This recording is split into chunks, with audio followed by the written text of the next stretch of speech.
Good morning, everyone, and happy anniversary, Lauren. Love you. Thanks, Ted.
Hi, Josie. Hi, Finn. Hi, Lauren. Happy anniversary again. Good morning, girls.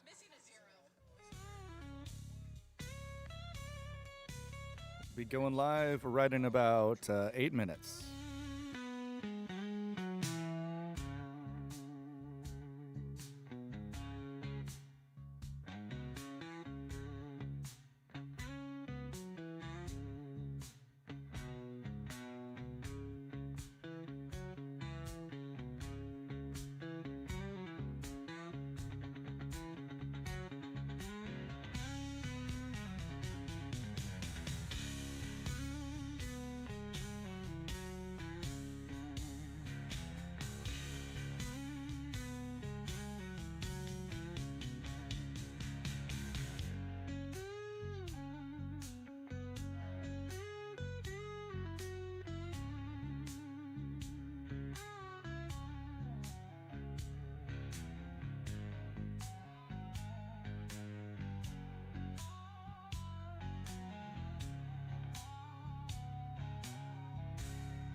Good morning, YouTube. We should be live on the radio here in about 2 minutes.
Here we go.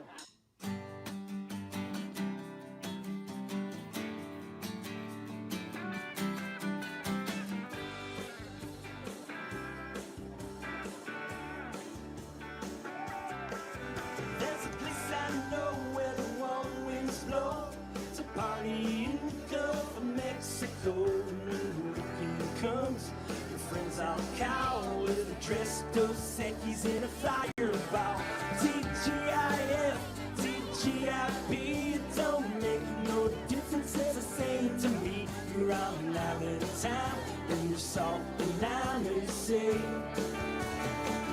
thank God it's Padre. Thank God it's Padre.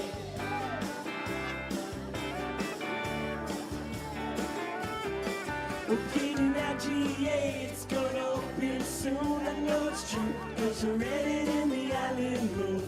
Never have to leave, you're gonna see, cause nothing good ever happens on TV. We'll meet on some back beach to hang out with the bums. There's no need to wait until the weekend comes. You're on island time, bring your salt and lime and say,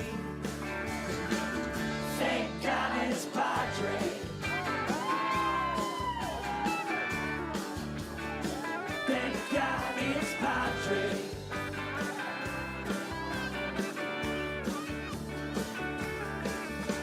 We're sitting out in Bob Hole Pier, drinking a nice cold beer, and wondering how it landed here. Someone pinch me, I'm dreaming.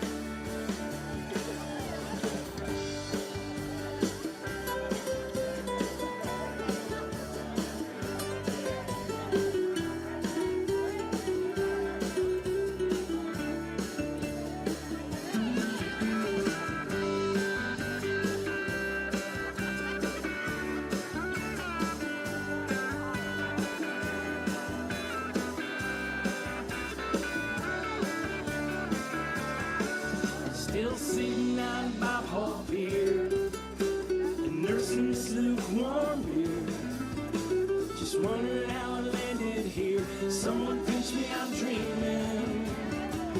Just take SPID to the JFK. Set your GPS and you'll know the way. Get on Allentown and get in line to say, thank God it's Padre.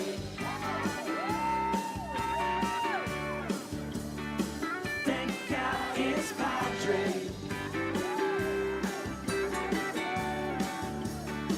Thank God it's Padre.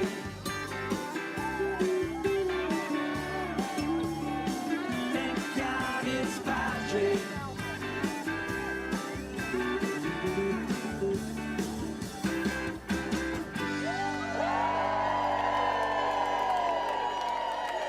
Great job.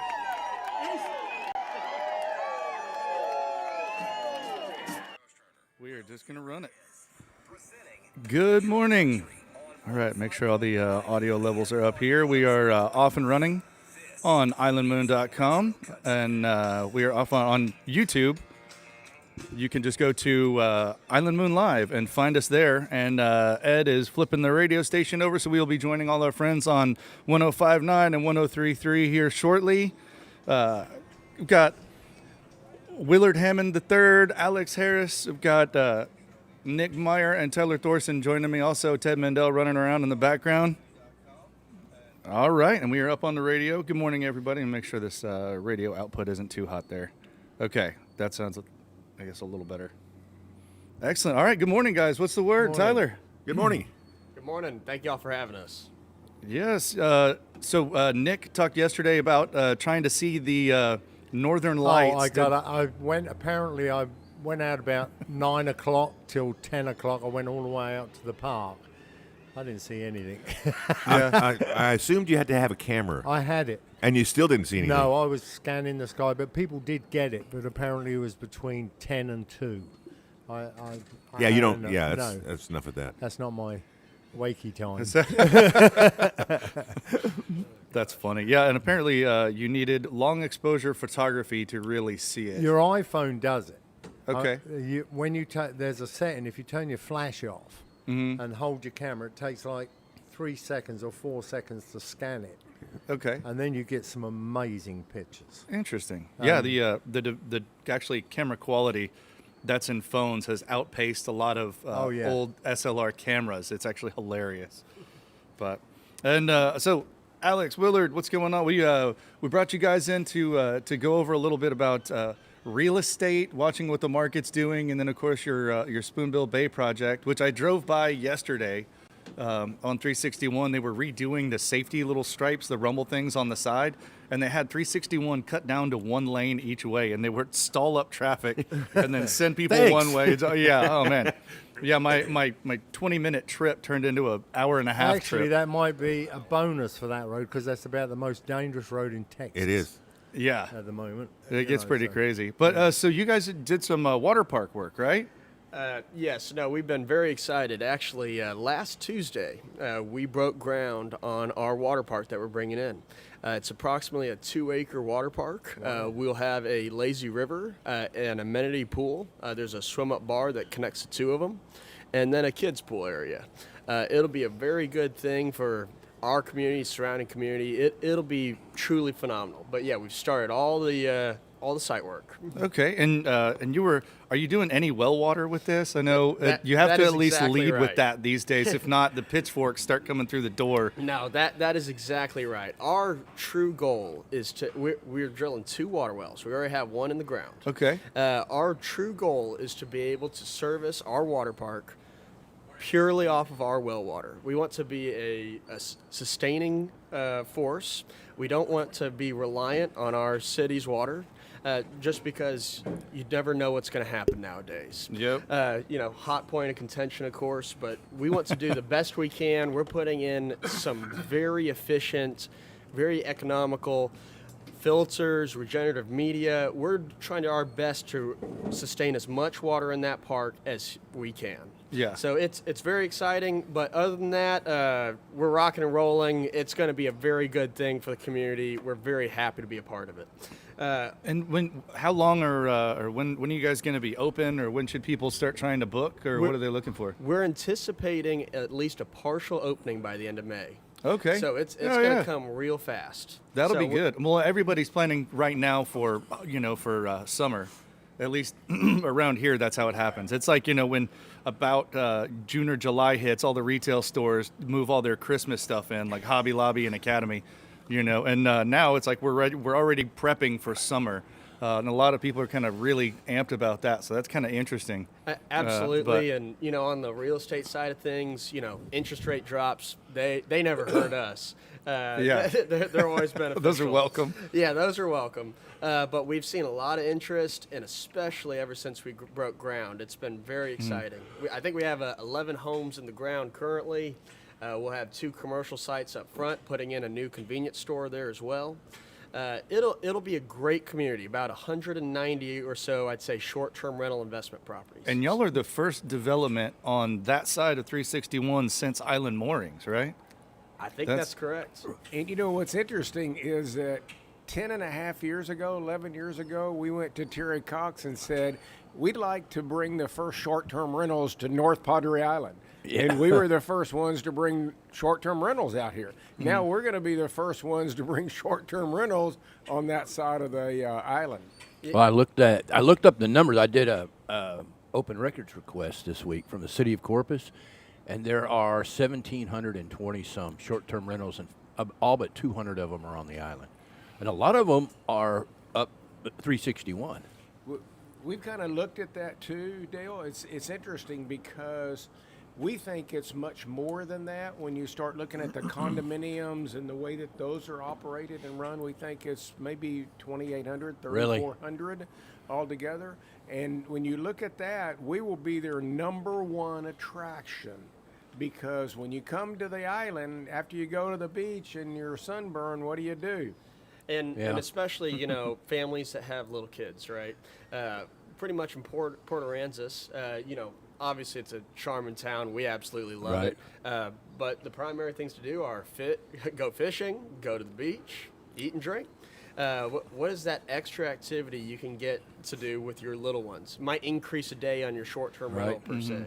Well, you say so. You think so? That would be almost 1,000 short-term rental, or that.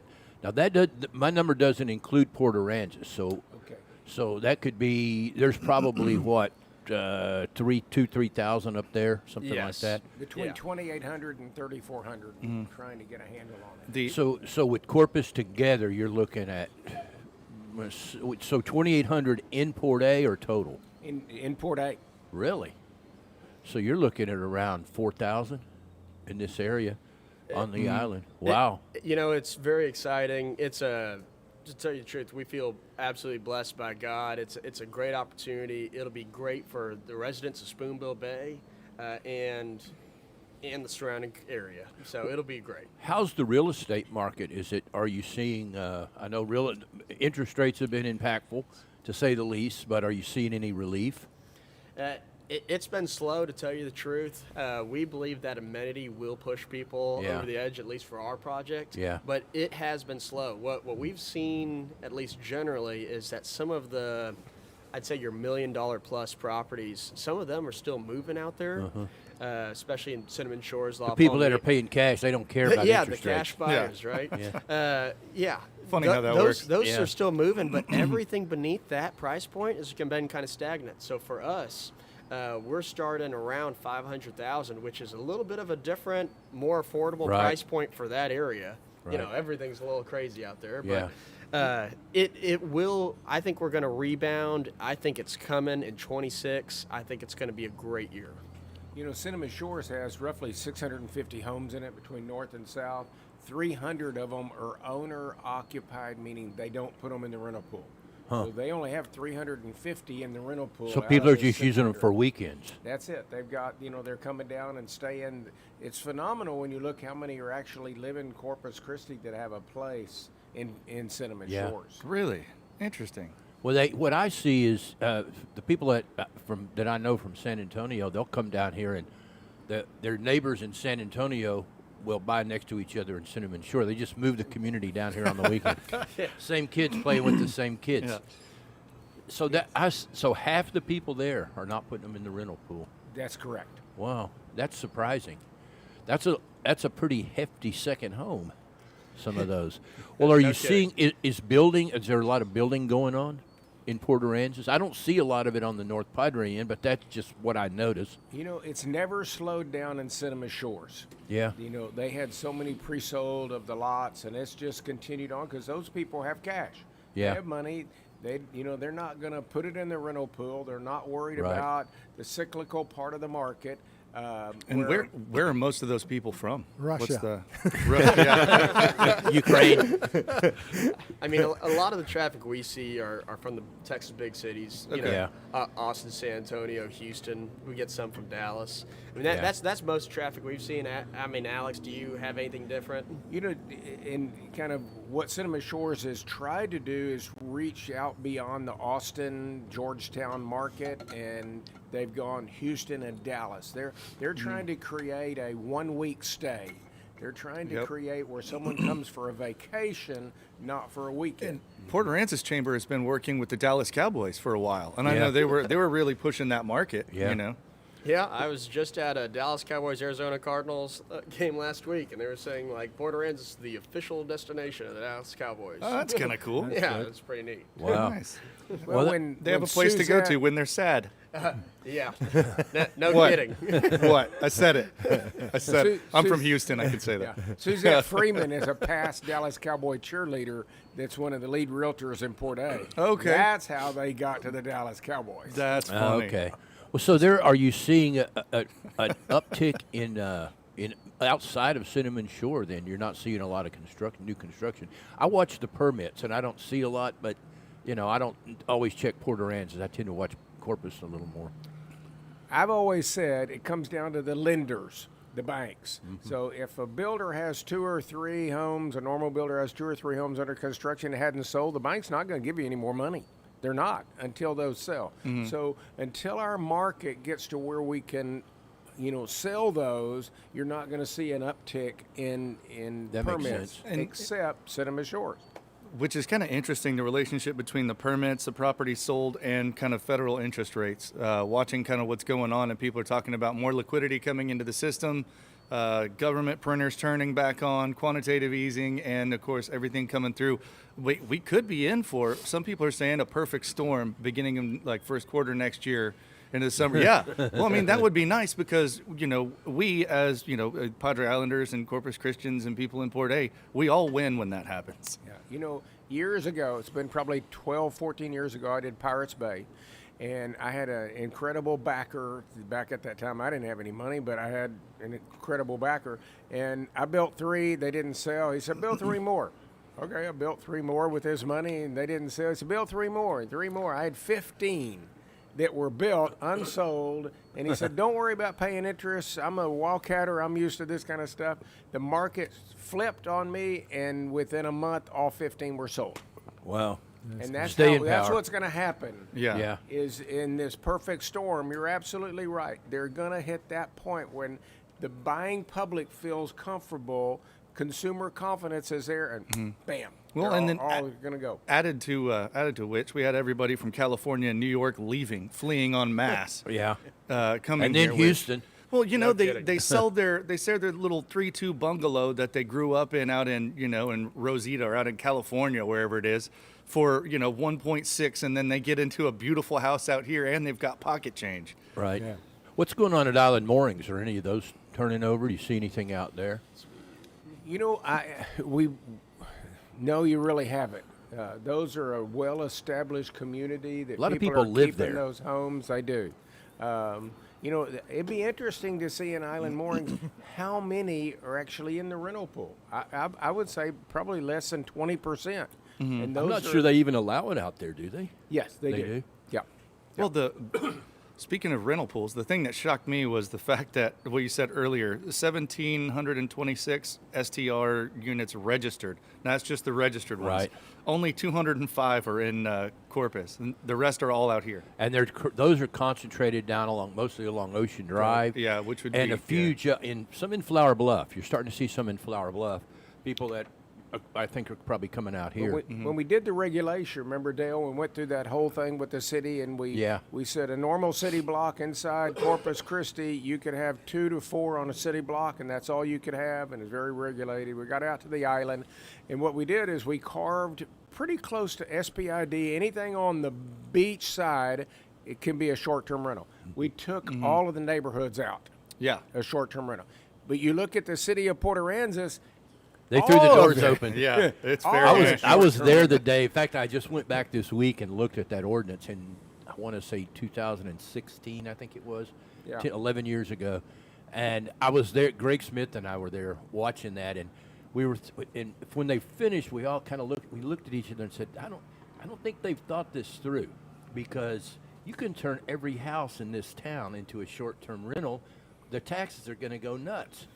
The values are going to go nuts," and that's kind of what happened. Then Harvey came, and nobody could afford to come back, and you saw the population. I would be willing to bet you it's dropped a little bit in Port Aransas, it probably has. because they threw the doors open, and everybody saw the benefits, but nobody really thought about the long-term effect. And I think here the only exception on the west side of SPID is multifamily. And you're seeing some of that. We carved off the multifamily. Also, when Whitecap Development did theirs, they carved their PUD to be able to do it. But the interesting thing was they had me on that committee, and they thought I was going to fight for short-term rentals in the subdivision, but I built all the stuff on the other side of the road. Right. I didn't want the homes to do them. Yeah. I wanted just the homes I had built, or the and townhomes we had built. The way that a lot of the residential areas on Corpus are built, it really doesn't bode well as far as having short-term rentals. Eight different cars all in there. The streets get blocked, driveways are blocked. It packs up, and You get 4 to a block, 2 on each side of the road or the street, and that's all you can get permitted in Corpus in subdivisions. Okay. But you see out here on the island, if you had short-term rental, we have narrow streets. We would have parking nightmares. Oh, especially with trailers. And the way we're set up on canals, all it takes is one guy playing Hank Williams Jr. two blocks away, and you can hear it in your house, because that sound travels over the water, right? So I think. Do you think that the short-term rental? How you think that ordinance is working? I think it's working well. I don't see, at first a lot of people in the island subdivision, they tried it. I'm going to do it anyway. I'm going to fight it. I'm going to win. Right. They lost. They lost big time. Cost them big time. The neighbors didn't like it. No, and they went against them. and the city went against them too and shut them down. So I think it's working. You don't hear any problems from inside the city limits with the few short-term rentals you have. Most of those are rented to nurses. They're rented to college kids. They're not rented to... Or it's people in town for medical procedures, or their Well, family. they'll rent. You can rent up over 30 days, and so if what I see is if you have a work crew in town or something like that, people rent a house for a couple of months. You have a lot of cars, but they're not partying every night, so it's kind of okay. That the only rub that I've heard is people they'll sign a 30-day lease and only charge for 2 days and try to do an end run that way. But the neighbors call and report them. And I know, and I got a list of there's only been 3 complaints come in this year, and they didn't write any tickets because I assume they just call them and tell them to cut it out. Yeah.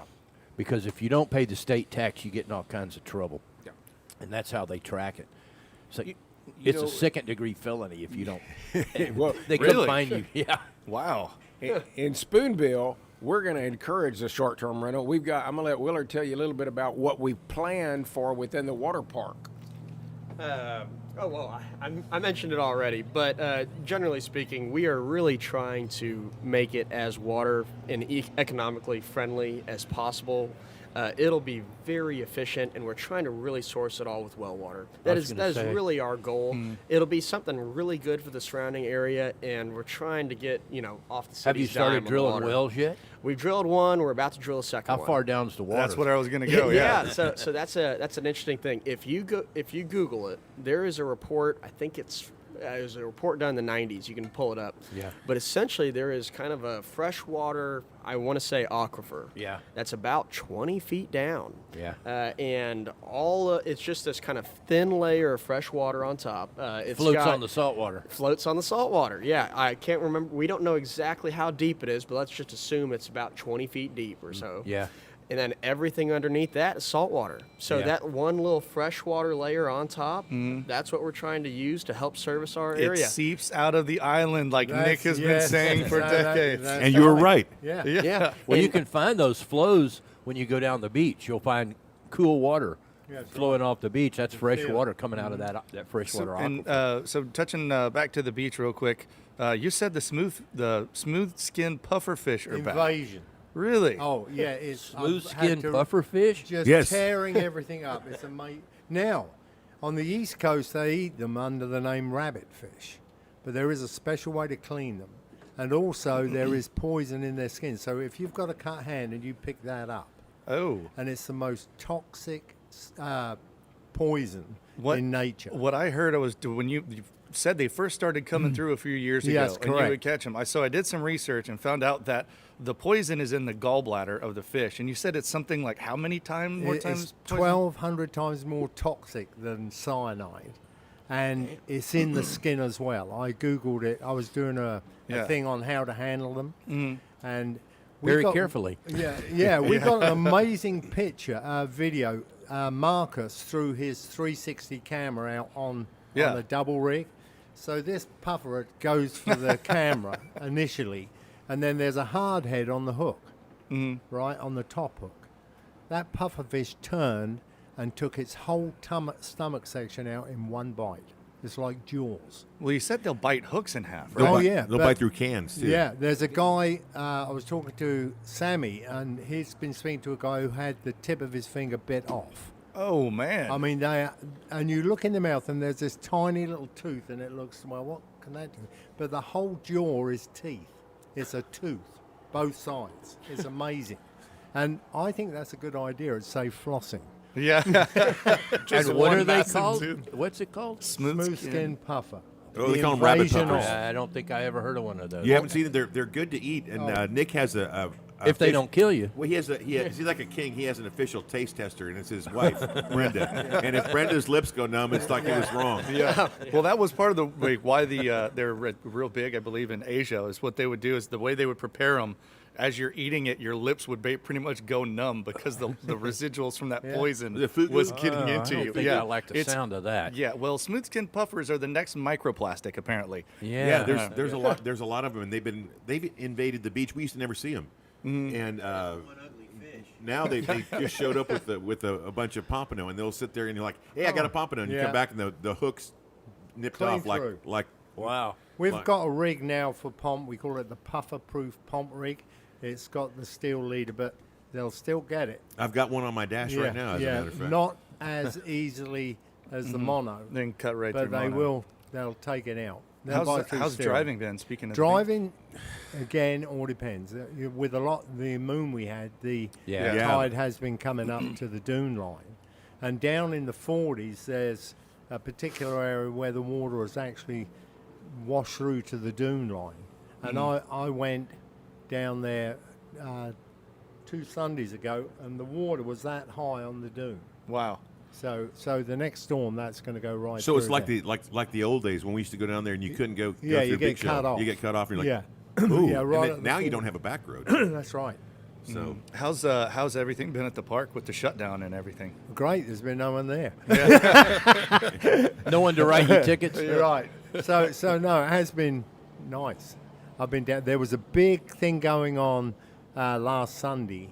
There must have been 100 federal officers. Not only Really? Wow. police, there was game wardens, border patrol, ICE, all charging down the beach. They got drones that monitoring behind the dunes. Really? So I think it was a practice. They did Yeah. that. Oh. I was going to say, Tyler and I have an alibi. Yeah. And we go down. Speaking of that, on the parking, when you're talking about going even on North Padre, even without the short-term rental, there's all kinds of custom guys putting in new pilings or new decks or whatever, or new bathroom fixtures, Yeah. and they got their trailers parked there. And we have this complete foundation repairs trailer, and some of those cul-de-sacs, we move trash cans. Yeah. you know, I saw a guy trying to it's- turn around on my street. He had a heck of a time. Whoa! He had to it's- back into a we- driveway. We've had to back all the way down Yeah. to some of those things, and I said, well, why don't we just, if we get a street like this, we'll just drive a border patrol truck down there, and then a little Clean everybody. Clean everybody no, up. no, it's not that. It's not that way. But we do see that a lot of those people in Island Moorings are living there, and then there's some that aren't, and you're thinking, they're on 3 lots. Yeah. With the Yeah. with the invisible pool line thing, and they come there twice a year. I'm Yeah. like, The rich are different. that's a little bit different. Well, are we seeing any? I'm starting to see some movement around Lake Padre. I'm nothing on a large scale, but there's 2 or 3 projects going on over there right now, and they just had one rezoned this week on Running Light, I believe it was. There's still some of the large landowners that are still holding the land that were all tied in originally with the whole Sluter bond, Right. and then they subdivided all of that. They're begging people to come and be partners with them. Maybe they have found them. Yeah. It's a group out of Houston. Well, they just that's the Axis Group, and they just put about 230 or 40 acres on the market a couple of weeks ago. Saw and, that. And most of it is over behind Aquarius. And I was looking at the appraisal district map, and there's 3,000 lots over there. They've been platted since the 60s or 70s. Yeah, they got what's Commodore's Cove 2 Yeah. in there, and they got that back in the foreclosure. They So did. They've been looking for a partner to come in and develop that. The only way you're going to do that, and I talked to them about it a number of times, you better piecemeal it. You better do a little bite at a time, because Yeah. you try to put 50 or 100 waterfront lots on the market, Yeah. you'll You're gonna drive. Yeah. You won't. They won't sell. Well, they won't name a price. You have to sign an NDA, a non-disclosure agreement, which tells me they're probably asking more than what it's on the tax rolls for, right? That's probably right. That'd be my guess. And they don't want the appraisal district coming in and going, "Hey, wait a minute, your market value guys." is." Yeah.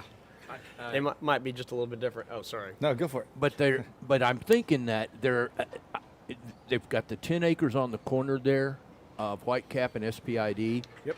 That corner. which they got out of wetlands, which they can now fill up to 8 feet. But it's gonna. How much does it cost to put sand in to raise something? That's 5 or 6 or. So they also have the land down, I guess, to the south in the area what was called Sea Pines, back behind Sea Pines. Yeah. So they're going to eventually dredge that. So they're saying they can pull the sand from there to fill that Oh, site. you're talking about the ski basin area, Yes, the yeah. Cape So Summer. they could pull that sand out of there as they try to do a development there and fill that lot and make that lot worth. But they've got it on the market or have it they've estimated at $10 million. Huh. I can't imagine that corner would sell for Ti- $10 million. Well, it was when Paul Schneckschneider put it up for auction.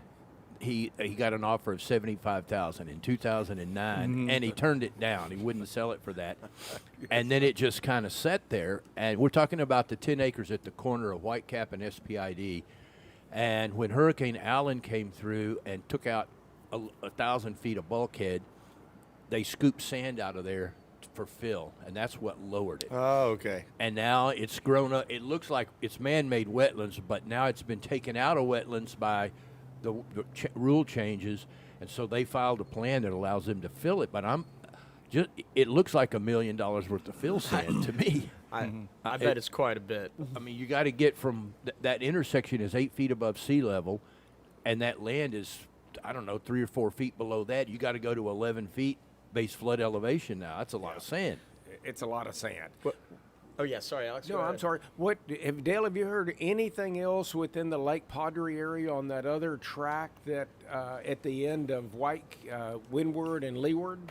The end of Windward. You talking about on the south side of Whitecap, down. That large tract that abuts the Packery Channel. Oh. That whole thing in there. No, I haven't. I know there were some tire kickers that came through 3 or 4 months ago and made some inquiries, but I haven't seen any. I saw some people out there looking around, and I never figured out who they were. But I don't think there's 80 acres in there, if I remember right. It's a How large many are usable? development. Because the wall extends back there, which you don't see. I think it's that wall is you're talking about on the north end of the LSC Yeah, the wall. seawall. Yeah, it extends on farther out there. on the beach side of that is the GLO property, and on the back side of that, it's part of the leftover from the Paul Sneck-Snyder days.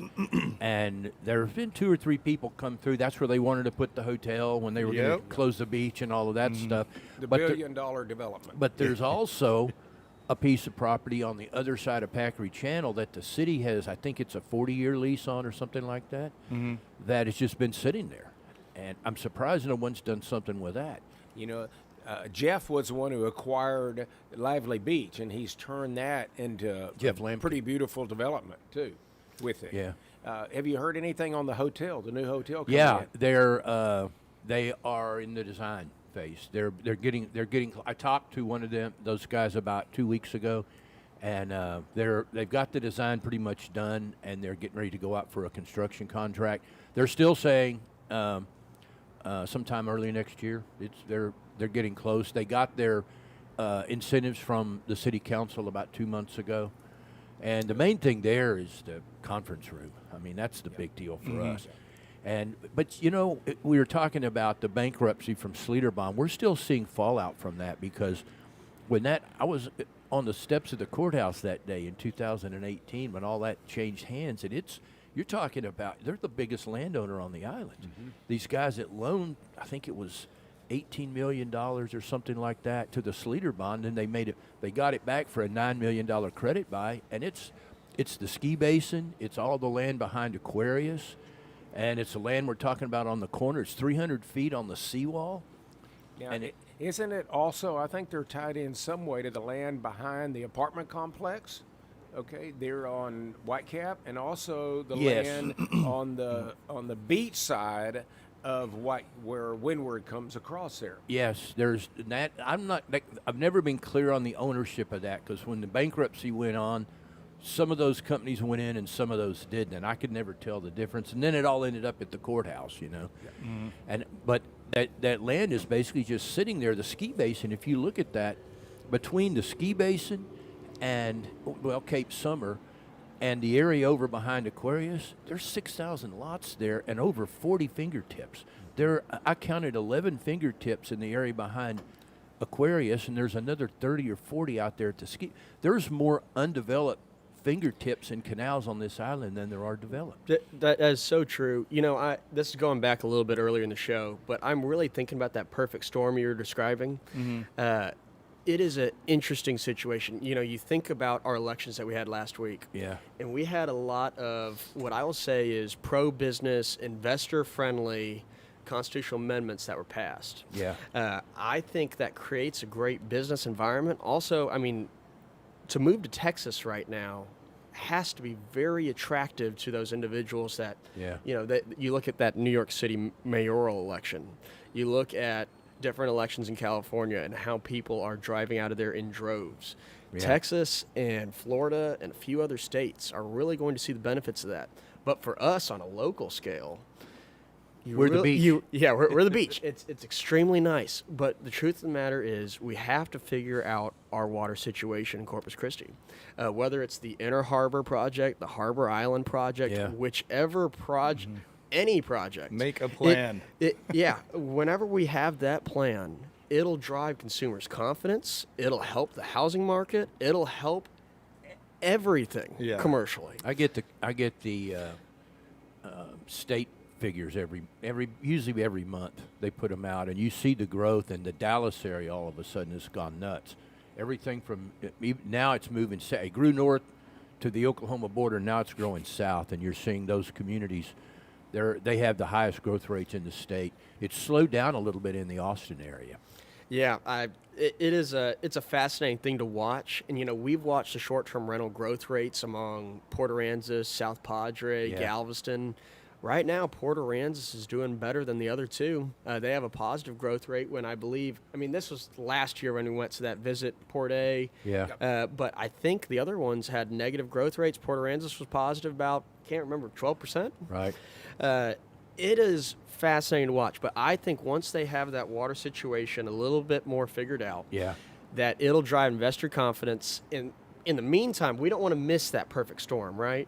So what we're thinking is at least on Spoonbill's front, our key amenity, which I said it once, but water I'll, feature. I'll say it again. But the pool, the lazy river, the kids pool, we got a big old slide tower we're putting in there, and numerous bars and restaurants. Well, It'll be quite the venue. We'll have stages. It'll be quite a thing. I can attest to you, Willard. You mentioned that water. Me, as a fisherman, it's like, well, hell, there's your water park right there as a surf, but it's not that with the ladies that, ooh, the sarcasm is icky. Oh, there's things that can sting me. Oh, the trash, and Yeah. whatever. But that's why they love Port Royal so much. And I'm like, why do you like Port Royal? It's like, Yeah. well, they got a pool. It's They- like, Got a They got a giant pool. pool. but yeah, but the same thing we thought would happen with Schlitterbahn. Yeah. Came in there. It's like, that's something for like everybody. You boys go out fishing and chase redfish, and we'll hang around by the bar and watch the kids by the pool or whatever we're going to do, and just stay there all day. And then that closed down, and then Port Royal gets blown over. Alex and I No watched kidding. that. Alex and I watched that park come up out of the ground, and it started out the Schlitterbahn Park. It started out as a great park. It was going to have all of these, the tubes were going to push people uphill and all of that stuff. And then when it was done, it was I heard it referred to as a sandbag park. It was all gravity driven because it morphed from a great park into half a park and half a hotel. So- and neither one worked. I thought the hotel was built out of old pallets. That's what it used to look like. Well, it had some beautiful wood in it, but it just.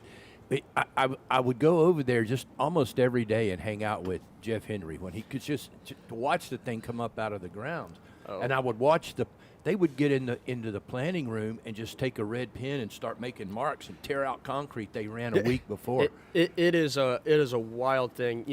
The fact that they got that across, it's just Yeah. wild. So my father was a leader of 1/3 of the investment group. Yeah, He's he's the only one that made any money, wasn't he? That is correct. He He knew when to get out. when they went to him, said we were X amount over budget. Yeah. And they wanted to go get this exorbitant loan at a very high interest rate. Yeah.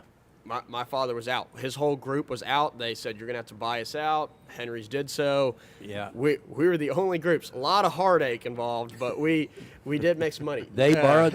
When that bankruptcy came on, I went to San Antonio to the bankruptcy hearing, and the agreement, but for the lending you're talking about with one of the final lender, the bridge loan lender, 15% interest, the highest interest allowed under Texas law. And the day you went into default, it went to 18%. 18 It compounded semi-minutely, and then and the next thing you know, it's $80,000 a month or $90,000 a month. You're just piling debt on top of debt. Here- You got to sell a lot of hot dogs. Yeah, no kidding. At that point, you're turned upside down. You're not getting out of it. It's really too bad it didn't work. I've got fond memories of Schlitterbahn. Yeah. But the truth of the matter is that project was not designed that way. Yeah. That whole hotel was not supposed Was to not be there. That- It was 19 tree houses when Yeah. they started. Yeah. That's when they And started. Lazy River, some kind of, I'm going to refer to it as a master blaster kind of slide if y'all been to Schlitterbahn, New Yeah, Braunfels. where you could They surf. had numerous versions of that. And they just did it the wrong way. They prioritized more of the. Well, I watched Jeff as that project morphed. He got it in his head that he was going to turn it into a live music venue. He put that. It Yeah, started as a that water stage. park. Then the next thing you know, there's this giant stage going in, and then there's a hotel and a music venue that'll hold 5,000 people. And he's going to do weekend music festivals, which is a great idea. But if you're going to do that, you don't really need half a water park.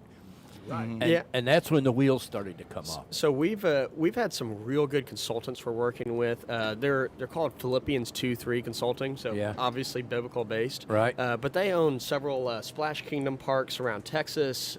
They manage a whole bunch of parks in state and out of state. We've looked at studies with them. We think this is going to be highly successful, and we think we're building the right things to cater for our community, and we think it's going to be highly successful. When are you guys going to build a surf park so our surfers have a place to go? Come on, Alex. We're gonna stew on Phase that. two. We're gonna stew on that real quick, and we're gonna take Phase a quick two. radio break for those of us listening on 105.9 and 103.3 and on Retro Tejano 104.1. Hang tight with us on YouTube, and we will be right back. Let me go ahead and get all this going here. From the first glass of water in the morning to the clean dishes after dinner, Yeah. and every refreshing Down there. Oh, that's awesome. So we stay on that when we go into the radio break. I talked to Paul Snicksnyder this week briefly. Is he around still? He's in Houston, I think, and That's what I heard. He left Corpus. and I've been calling him because we had all this stuff going on with Texas and all that. He knew all that better than got up while these were on my neck. What's up, Dave? And he wouldn't pick up Uh, phone calls, which is unusual. Nick, He always answers. anything you And I need to finally you want to got get it to? this week, and Before you Just jump- I was you're just gonna going to talk about this is the best time of year right now. Okay. This is when everyone should be here. Cool. Yeah, yeah. So it's the fish time on, baby. You know, it's so weird because Reds, I black don't drum. envision any of them being old, because I don't think I'm It's all old. summer Right. based. It's all 72. But he was Oh yeah. I mean, Yeah. Yeah. I know he got to be Oh, no, best it's friends awesome. with Yeah. Lundquist, with, We're lucky. Jeff Lundquist. I appreciate it every Really day. close when he was here. I'd heard he had moved. Oh, yeah. It's been great. That's him. Yeah, it's fun. I'm like you, just a visitor. Every time I drive by, I keep watching what you guys are doing out there. That's pretty cool. But, you know, we got started last week. We're pumped up. Cinnamon Shores hit that 600. But yeah, Spoonbill's That good. would have But been here. we're just thinking it'll be something nice for Port Aransas, Corpus. It'll be another nice community I'm, for people. I'm to be waiting on part them of. to get work done on 361. Something, either some kind of big divided highway. Like I think lighting is in the plan. Yeah. But That's crazy, So- though, right? yeah, that's Go out nice. there on a Sunday evening.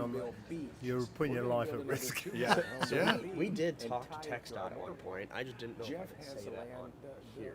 at 350 least what we acres believe their beside initial us, across plan from will us. become. So in the 100 acres. It's interesting. to the south. Yeah, yeah. Well, so I mean, that's been the question. I'm surprised that Cinnamon can Shores start doesn't seeing have a development police on the officer out there on Sundays blocking we've already traffic looked at so what people he's can doing leave. back there. You have to We're get putting out a of big Cinnamon check Shores out and turn for right, Yeah. go into Port A, and then go all Well, the that way chief back. of police died out there, didn't he? Yeah. To go down the Yeah, beach. there've been a slew of terrible crashes out there. That's Put a all. light in there. It's from people sitting down, not knowing which Right. entrance to go into. Well, Marie's husband, he got hit.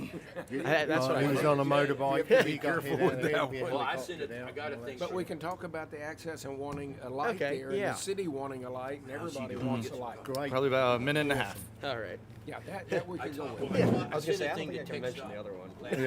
Yeah. I'm hot on camera. I don't know about. What's that? What's up, John? Oh my God. Yeah, I'm the same. Amen. As soon as I put the unbreakable cover on, I dropped it. It's a battle. Yeah. It's a battle right now. You broke the unbreakable cover. Cover. City wants I got everybody wants urethane on this. They have got better at being able to put them on. There's these machines that you get to the machine and it sucks it all out. I don't know what it does. Oh, I didn't know that. Yeah. I go through them. Almost done. You can get that same shit on windscreens now. Can you? Yeah. Deceleration lane, so you can turn out. I got hit by turn a off rock into it. last week. Probably need it. But as But soon you as get them so much. Especially remember how your old Jeep used to get them? Oh, Because they sit like that. yeah. This is the first time I've actually been hit. We're gonna mention on the- trying to put There was a guy who used to gripe. What was his name? Charles? Should be coming back. To name a few. Visit Hicks Automotive Group, 3102 SPID, and experience the excellence that has kept our community strong for over 60 years. Hicks Automotive Group since 1966. Retro Tejano 104.1 and Retro Country 105.9 and 103.3, and available worldwide on our app at Retro Radio CC.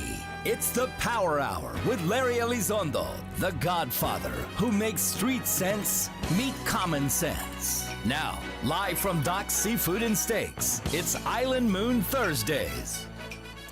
That's right. Thank you for the handoff, Ed Cañas. And want to say a very happy upcoming birthday to our friend Larry Elizondo. Birthday tomorrow. Yes, I know that. That's freaking awesome. Very nice. A lot Happy of November birthday. birthdays, man. It's great. And my birthday was on the 5th, and man, I had so many nice. people reach out and say something, mention kind of things and Facebook stuff, and man, it was great. I really felt loved. And I was like, oh, that's nice. People do care. Well, So happy, thank happy you to belated everybody. birthday. 5 people sent me happy birthday. Only because they were reminded it's Nick's birthday Yeah, today. that's it. And those are Nick's my bloody favorite 5 birthday. friends. Yeah. Yes. Now, it's- Outstanding. we were talking a minute ago. There's a new access road coming in Port Aransas.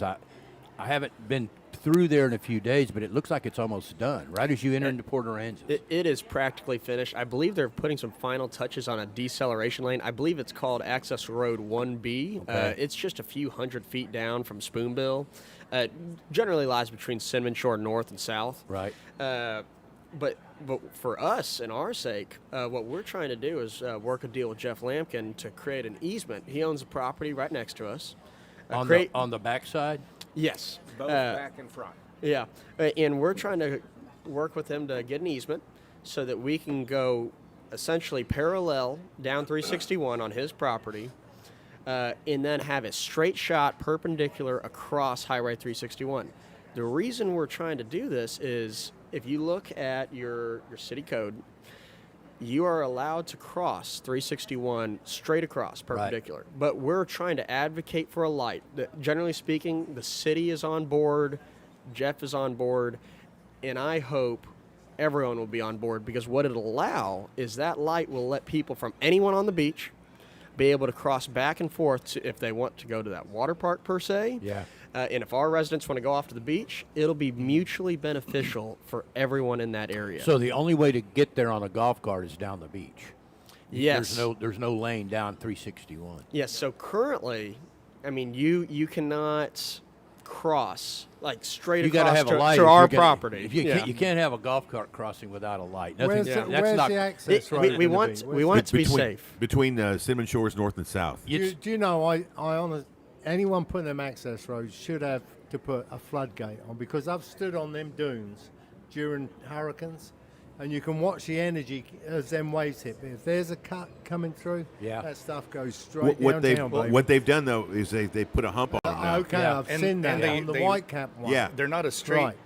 road. No, but They as they long as pivot they the put road something as there, a because- kind Yeah. of deterrent. Yeah. Well, No, that always you with it. cut through that dune, that's your number one defense. that Gone to access road has been on the books for I think since the 60s, and there was a long-term fight to exactly where to put it, and then it got settled.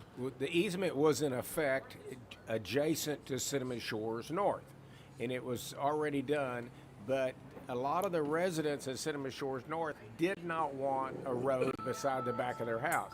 So therefore, Jeff was able to, because he owned that land beside us and across from us, he was able to move it down, still be able to get beside the wetlands that were there without any issues and get it away from those residents and create a whole new type of product, I think, that Jeff wants to do along that access road going down to the beach.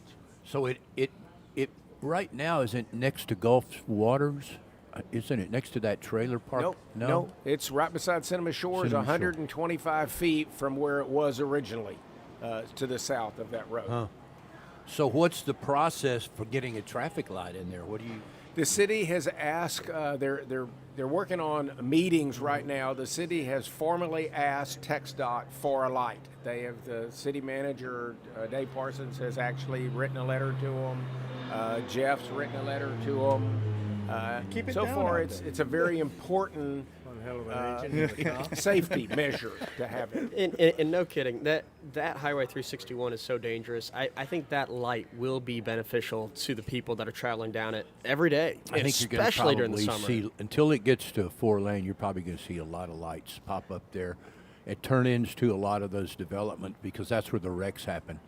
People are trying to. Somebody's going slow. You see the tourists are not sure where they're going to stop, so they're Because they going look the 40 same. miles an They hour. look the same. And then somebody tries to go around them, and then you. But have, won't you have that trouble. also? I blame Facebook. Yes. 'Cause won't that stop everybody from going on. You're going to have that light go green on 361 for an awful long time. Yeah. Because Well, otherwise it'll be backed up to the ultimate Traffic on solution. Yeah. these weekends is Yeah. ridiculous. The It's all way ultimate through. solution is more lanes, and that's Agreed. but that's a long-term process. I communicated with TxDOT a couple of weeks ago about because they had a hearing out here, a public hearing about a year ago, and they had a fairly good plan in place. It was, I mean, by fairly good, I mean pretty far down the road in terms of planning, but they still had some wetland issues in adding lanes. But They every still got time you wetland create a issues. ditch, you're creating wetlands. So Not anymore, I'm told. That goes. yeah. I think Did you that's see where the ditch they were making up to the park where they were working? The minute they got down about a foot, it was full of water. Right. you can all see the way up to the island. you can see wetlands over on Baldwin where we are downtown because you see those little lilies that pop up in the wetlands. Right. You know, those Yeah. they pop up in the wetlands, and it's funny because it's always moist over But there. there was a Supreme Court ruling about 2 years ago that said that subterranean water is not subject to tidal flux and therefore is not regulated by the EPA, and that changed a lot of the rules. That's how the lot there at SPID and Whitecap was able to get permitted because it was wetlands until along when all of that stuff happened. And the bar ditches you're talking about, that was an obstacle, but I noticed when I saw the plans from TxDOT that they kind of changed when they crossed the city limits. Yeah. They were wide Funny and then they were narrow. how And that I'm goes. not I sure think what- it's strange how TxDOT can get stuff done when they really want to. I guess so. Well, what do you think what's the process now for getting, if the city has applied for a light, is it just up to TxDOT? Yeah, they're still trying to hold. The last time that Willard and I met with them, they wanted to hold a meeting between the city of Port Aransas, all of the landowners, both us and Jeff, and discuss that. And I think it comes down to money. That's probably the big issue right now. It's not so much To the pay for the lights. light? Pay for the light, about $400,000, I think is what Well, they it was estimated. 89 when Smitty was wanting one. Yeah. Well, how far is it to the next light from there as you go into Port Aransas? Is it the next light, I guess, is at the airport? Yes, it would be at the airport. That is correct. Well, one of the issues, Dale, and you brought it up, the solution, and Todd put me on a committee 5 years ago, I guess, when they were talking about the second access off the island. Yeah. And Todd put me on that committee. And the recommendation was to go next to the causeway and add an additional bridge, add additional lane, and create a flyover going to Port A and coming back from Port A. Right. Take all the traffic off of that corner, and now you're coming and going with a flow of traffic without interrupting what's going on North Padre Island. Right. That's the solution. That's gone away. It does make sense. That went away because I was at about 3 or 4 years ago. I believe it was the Metropolitan Planning Organization that came out, and that solution, there was 5 or 6 options, and that was one. The problem it was then, and I assume still is, they were trying to take traffic off of SPID between Laguna Shores and the Crosstown. And if you put the flyover, it doesn't address that. And that's when it moved to the second bridge down south of us. And The that's Ted Mandel Causeway. the Ted Mandel Causeway. And that environmental impact study is now underway, and that's in the TxDOT pipeline. And they're probably not more than about a year away. And when they come to the end of that environment, it was a 3-year process, and they're a couple of years in. And once you come to the end of that, then you have a route. You have an exact route. Yeah. And then you get into all the wetlands and all the permitting. But it does nothing to solving the traffic problem that's created. It at piles it up Route at Commodores and 22. SPID. It creates more. It creates Yep, a it's true. larger traffic problem. And that's got to be addressed. And when you look at the island mobility plan, it doesn't really address anything north of SPID.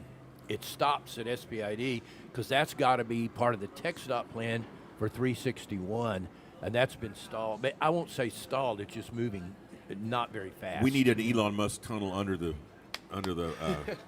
yeah. The loop. Yeah. Yeah. Well, the problem is, you got to build the church for Easter Sunday.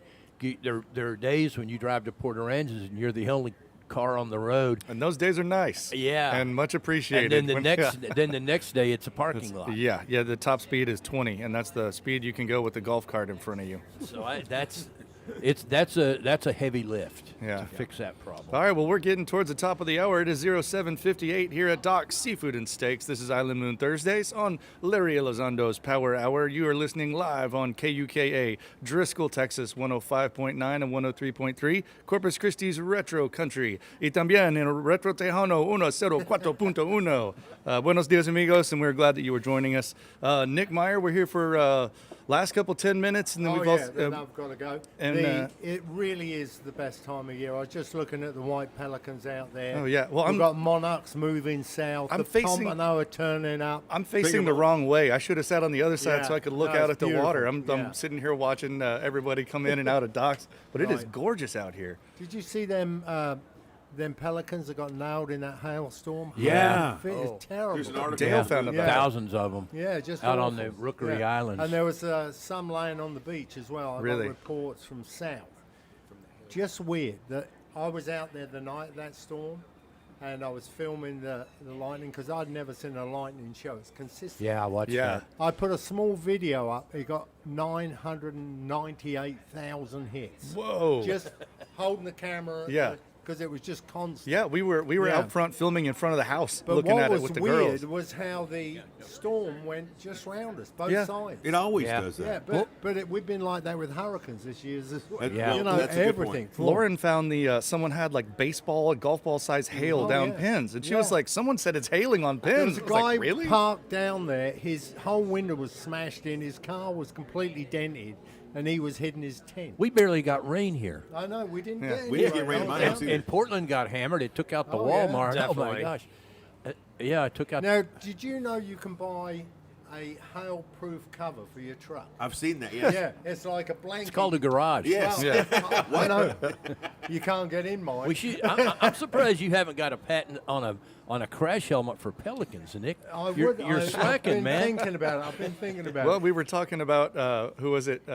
Greg's daughter's chickens. They all had you put little chicken helmets on. Yeah, them. I lost 2,000 Can you chickens. imagine being a pelican and that happens? There's nothing you can do. You just Yeah, gotta he goes Yeah. down in pelican lore. It's a bad year. Yeah, bad year. Get under the bridge. Well, they're getting swamped at the Ark. Oh Yeah. yeah, he had 'Cause they- 150 up there. I see. Oh, wow. I'm still finding turtles alive on the beach. Like 2 weeks ago, a big loggerhead, which I Really? reported. Yeah, he was stuck up there, and I did report it. But by the time they got down there to get it, I couldn't get my license to handle turtles this year.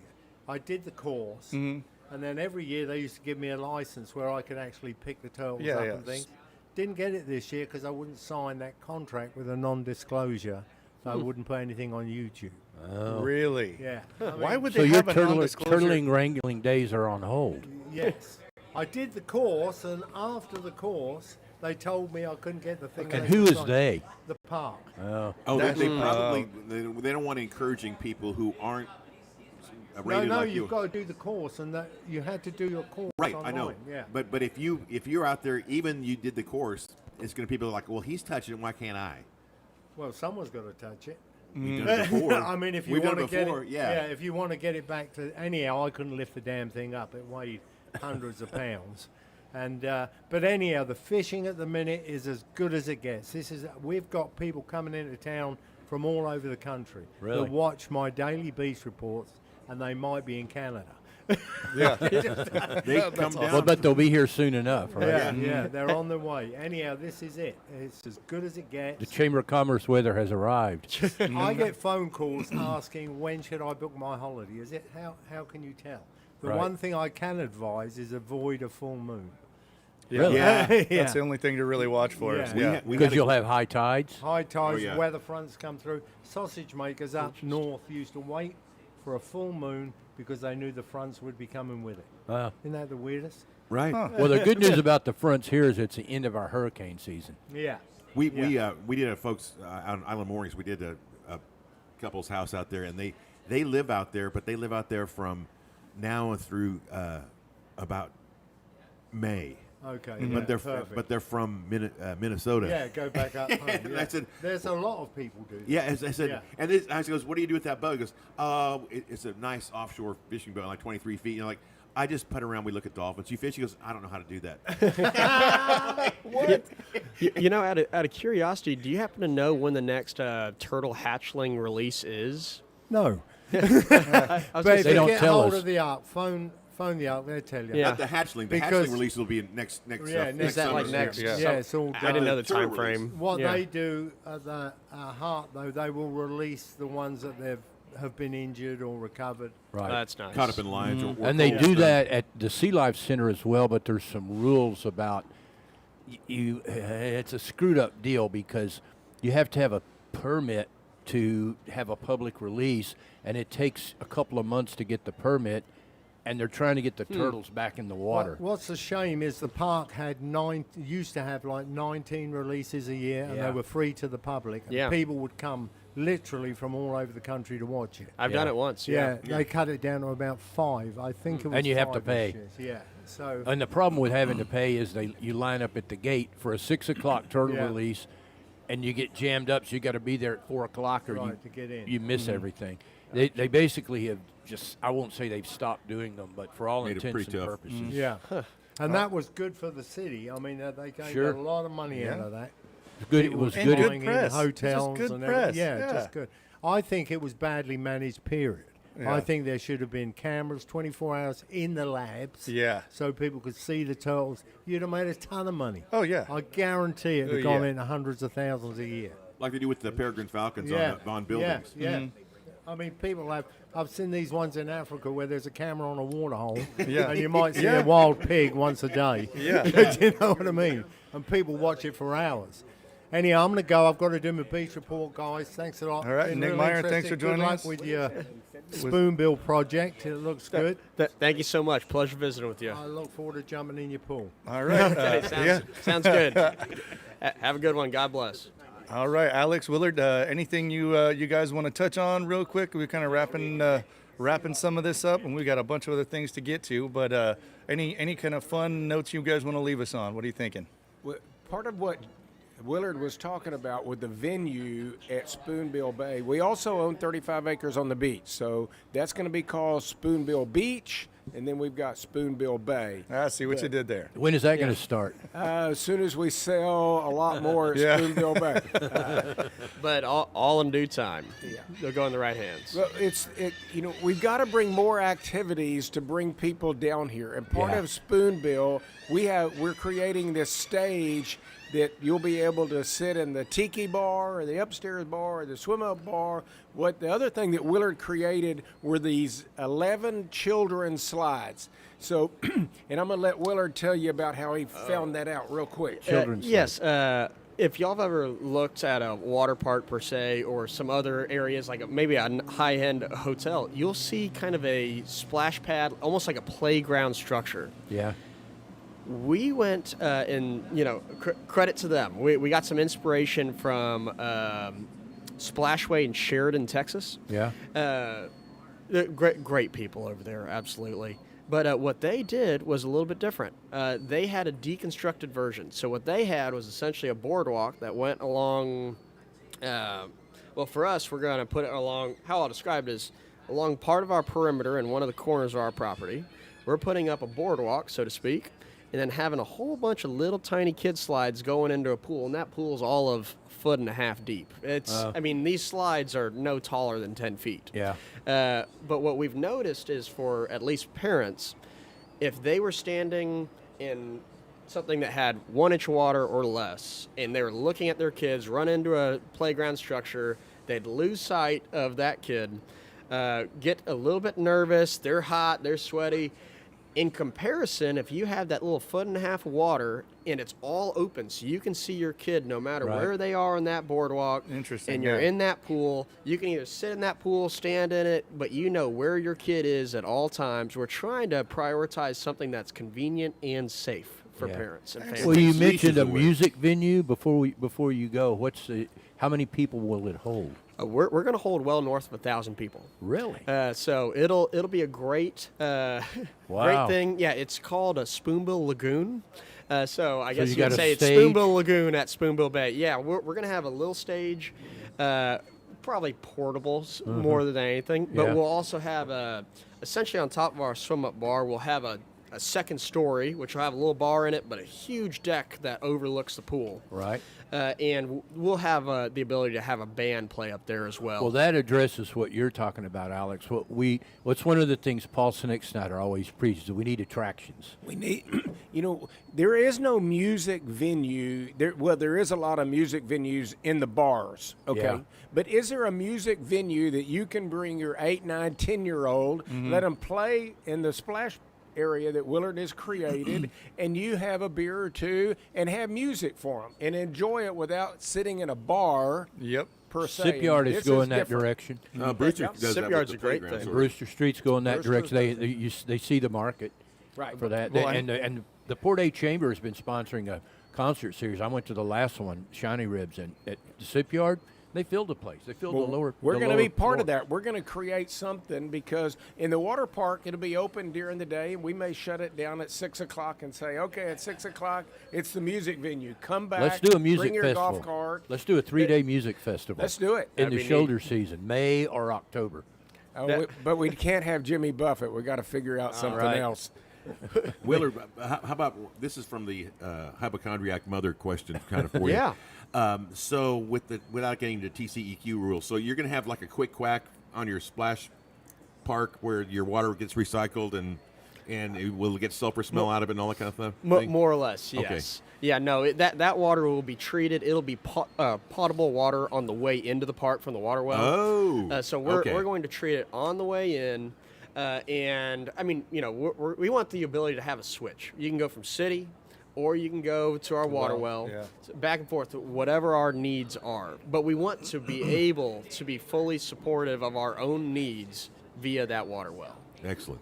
So it'll be great. The other things we're doing, at least away from the Spoonbill Lagoon side of things, in our houses, we're putting in a system where off of our air conditioner condensate, we're collecting that, treating it. A lot of and then people are using it that for for their irrigation. gardens now. Yeah, yeah, using it for irrigation on all sorts of greenery. How much water does an air conditioner produce in a day? About 2 or 3 gallons? 2 or More? 3 gallons a day. So we put basically a 25-gallon tank in, and it's got a float. So you either set it to how many times you want to water your. So this is self-sufficient. Water your palm trees, water all your plants. We're not using any of the city water to water any of the plants there. Our water wells handle all of the irrigation systems that we're putting in.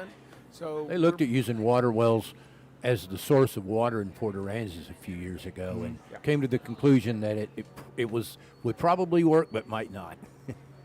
Went in a different Well, it direction. sounds like you guys have got everything really sorted and planned up there, man. I'm excited to see as everything goes, and congratulations on all your success so far, and look forward to seeing how the project really comes together. it's exciting to have a young CEO who's driving this thing and really going to make it. It's the next generation, and that's what Willard has brought when he finished A&M with his master's degree and he came back to Corpus. A lot of people get their master's degree and they leave. Yeah. Willard and his family, they don't want to do that. They want to bring it back to Corpus and grow Corpus. And not to mention, I couldn't have a better mentor in Alex Harris and my father himself. He's also Willard Hammonds. But yeah, there was 3 of us at one point. Now we're down to 2. We'll see if there's ever any more. I went to A&M College Station. I know I'm killing you over No, here. yeah, but he's got the A&M shoes on. Yeah. I'm wondering, so if they win the national championship, will the water at Spoonbill Bay be maroon? Yeah, it probably should be. We're going to have a maroon slide for There you go. But I have a finance degree from there as well, have a master of real estate degree. Very thankful to go through those programs. But I've always been in love with Corpus. I came back. I had various friends of mine that all went off to work for JPL or any sort of large either investment banks, all that went out of that program. I wanted to come back and see what I could do to make an impact and make our community better. That's really my goal. I see our when you going to build community- something on the Padre end? We'll get there. We'll get there. But, Awesome. Well, I think we're going to be a big part of what makes Corpus grow and thrive. I'm looking forward to doing my best to help, and as long as God keeps blessing you and me and everyone else. Well, thank you guys for being here, and keep us up to speed on the traffic light. I'll be interested to see how that goes. Well, and Absolutely. speaking of traffic, one thing that I did notice was, I think my truck's getting a little bit old. Might be time to get into something else. And I was talking to our buddy Frank the other day over at Discount Motor Co. And he wants to buy your car or truck. You've got that old thing you're ready to get rid of. Go on down to 6601 SPID. It's right just north side of the movie theater right there. And he will buy your vehicle. Go by and talk to Frank the Bank. Talk to someone that really knows what they're doing. You go to one of these dealerships, you're going to talk to some kid who is just in this to, he has to go talk to his manager. And then they got to talk to their people. And it takes so much time. Save the haggle. Get $500 more than CarMax. Go to Frank the Bank. He's the one who makes the decisions. Why would you not go to someone with over 20 years of experience in the industry? And if you're worried about traffic, you can also go to JFK Causeway Cam on YouTube or jfkcausewaycam.com and get a live view of traffic coming over the causeway. Makes a good screensaver. It is pretty. Oh yeah, it's really kind of neat. I have between that and the Pack Surf Cam. I have them both up all the time. Excellent. Well, thank you guys so much for joining us. And we've got David Carr joining us. What's the word, Dave? Good morning, y'all. You got to eat the mic. There you go. Eat the mic. Yeah. Good morning. I could set the mics to where they work from further distance, but when a seagull goes by, it sounds like it's sitting on your shoulder. Fair no enough. one could hear anything, so we got to mess Well, with I've it. been trying to get you on the show for a while, David. I'm glad you're here today. Thanks for having us. God bless. You're originally from Long Island. Originally from Poughkeepsie, New York, in the last 30 years out on Long Island. And what did you do there, and how did you find the island? Well, I spent the last 30 years as a hearing instrument specialist in New York, third generation. My grandfather was one of the pioneers in the hearing aid industry, and I took to it like a fish in water and spent the last 30 years helping people hear better. And so at some point you were telling me you put a hearing aid in Ozzy Osbourne. I did. So I don't even know where to start there. How do you end up putting a hearing aid in the ear of Ozzy Osbourne? Well, I'm very fortunate and blessed to have an amazing mentor, a man by the name of Bill Austin. And he's the only privately owned hearing aid manufacturer in the world, only American-made hearing aids. And I was fortunate enough for him to take me under his wing.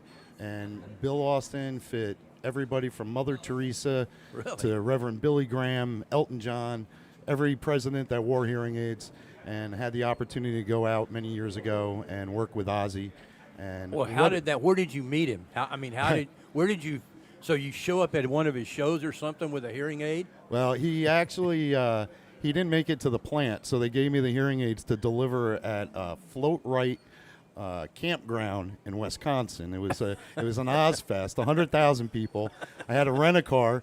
I missed the first exit going into Wisconsin, and I figured, all right, like New York, there's an exit every 2 miles. 50 miles down the road, there's still no exit, so I cut across the median in this rent-a-car. And, the difference between a four-wheel drive and a rent-a-car? I think it was like a Ford Fiesta or something, and the wheels are smoking off it by the time I pulled into Ozfest. And I came so there's like thousands of people there. Thousands of people and like 100 bands. So I'm going through tent after tent and working my way, all the way to the end of the line is Ozzy's. And I get there, and it was literally about an hour and 5 minutes before Ozzy goes on stage. And Ozzy has a ritual. Yeah. Right? He comes out, and he with a jump rope, takes him about 5 minutes to get that one jump in. Right. And then he goes back in, and nobody can talk to him for that hour. And when I pulled up late, they found out who I was, and they were like, Ozzy's making an exception. Really? So he came out, and I kind of stuck him in his ear, and I had my camera, fortunately enough, and Tony Iommi was outside, and he took the pictures of me and Ozzy. Yeah. That's his guitar player, right? Yeah, yeah. And then he said, you know what, you're part of the entourage. So when we got in a lineup, and kind of like Muhammad Ali coming out for a fight. Right. We all got in this line and huddled up, and I got to the end of the line and watched the entire show from behind Ozzy on stage. Really? And that was That's just cool. to be able to see 100,000 people, and this is before, we used our cell phones, 100,000 people with Bic lighters, and it was amazing. Absolutely amazing. So you got to the island. How did you find Padre Island? So my darling wife is from San Marcos. And great town. 8 years ago, she was watching Beachfront Bargain Real Estate in our Long Island home, and I had enough of New York, and they were at Padre Island, and I said, that's where we're going. Really? She says, when are you going to do that with your schedule? I said, I'm free Thursday, Friday, and Saturday. Wow. So we you came down here. and you bought the office building on SPID there. I did. The Padre Island Executive Suites, That's and I the renovated 4-story or 5 3-story. 3-story. Yeah. I have 15 private offices in there. The thing in New York after COVID was everybody was working from home. Yeah. Including myself and my wife. And I said, well, if we can work from home, what are we still doing in New York? Right. So we sold our residence and came down here full-time 4.5 years ago. We renovated Padre Island Executive Suites to make it an affordable, perfect spot for islanders that didn't want to work from home anymore, deal with the dog and kids running through the house and trying to work. That used to be the Remax building years ago. Getting fat, staying home. So we still have a couple offices available. People come in and out. I have short-term, long-term leases. But we renovated the building and made it tip-top and cleaned it up and took an eyesore away. And you got into the Fairway Villas over near the entrance to Whitecap NPI as well. Yeah, but I saw the opportunities and did a little bit of research in that 3 days I came down here and saw a lot of opportunity. And, that was before the Whitecap build-out was approved, but I had a good feeling it was going to go through. So you bought some condos. There's, 20 condos in there? That building? Yeah. Bought one in Fairways, and then I bought 2 in Casa Europa. Again, that's the funny-shaped building on the backside. Another eyesore that I cleaned up on the island. That was an eyesore. It was. Yep. It was, for years, it just kind of sat there. And deteriorated. Yeah. And then when Sleederbahn came in, there was some back and forth over where the property line was and one thing and another, and then it just kind of went away. I've got to explain to you that I've met David before and did the whole interview with him over when we were at Complete Foundation Repairs, and I see all this stuff from New York. He's got an RV. He's got this beautiful big Jeep. And I'm like, oh, that's my wife's Jeep. She'll move it, whatever. And he was so helpful and had such a good time talking to him. Like, what are you doing for here? Like, well, I did this, did that. And I'm like, why not live here? I said, good point. Good point. And well, you're on the soda straw part of the canal. Yeah. The narrow part where the water comes through in a hurry. Yeah, it cleaned out my bulkhead pretty good when they opened the canal. So you're between the Gypsy Bridge and Whitecap. I am. Gypsy Bridge and no. The Gypsy Bridge and Cruiser. Like Cruiser. Yeah. Yeah. That's the hot zone. That's where they're trying to shore up the. But I'll tell you, the trout fishing was fantastic for a couple of weeks. Mm-hmm. And it was just. Yeah, we enjoyed working in your place. He's got a pool and a big bank and you had a lot of washout to begin with. And I was going to ask, how are the bulkheads there? They got them shored up? Well, that's a good question. I'm hoping and praying. They did. I tell everybody I live on the house of Foamy, the homie from Foamy. They sprayed a lot of foam underneath my wall. The homie from Foamy. I think that if something really bad happens, I might be the only house left floating out. I was going to say, you get a big enough storm, your house will just start floating. That's it. I'll be out there in my chair and just, We have a barge going by if anybody hears that. Yeah, we sealed his bulkheads, lifted his stairs, I think, and sealed his embankment, sealed under your pool. We were there all day pretty much. Really? Yeah, you guys did a great job. We try. Yeah. Well, has there been a lot of work done in that narrow part of the canal? Because that's really the critical part. That's where the damage occurred after the last hurricane. Yeah, I know that down at the corner they rebuilt a bunch of bulkheads. Yeah. On the turn coming down to down Bounty, down towards Gypsy. I'm right down next to the bridge, so the bridge area really took a hit. For a while. What about your neighbors? What about their bulkheads? Have you been over there, Tyler? He doesn't have a neighbor to the east, no, to the where towards the bridge. Yeah. Okay. It's a vacant lot right there. But how are the bulkheads over there? Are they in decent shape? Some are and some aren't. Yeah, there's still work that needs to be done, and I would really love to hear from somebody as to what their plans are for.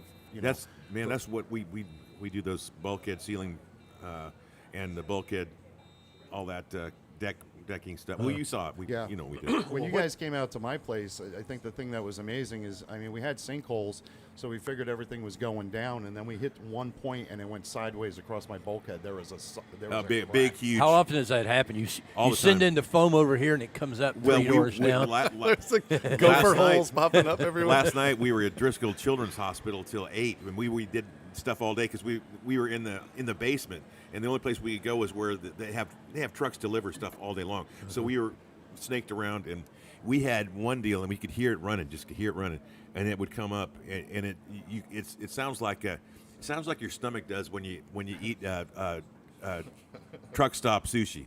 I mean, you hear this, but we keep an eye. We have levels, and we can see when stuff's raising up. So it's amazing how much void there is underneath concrete. Well, have you had subsidence in the area behind your bulkheads? Is the land dropping down on your side of the bulkhead? Because that's what I heard was happening over there in a lot of places. In some areas it still has. There's a deficit.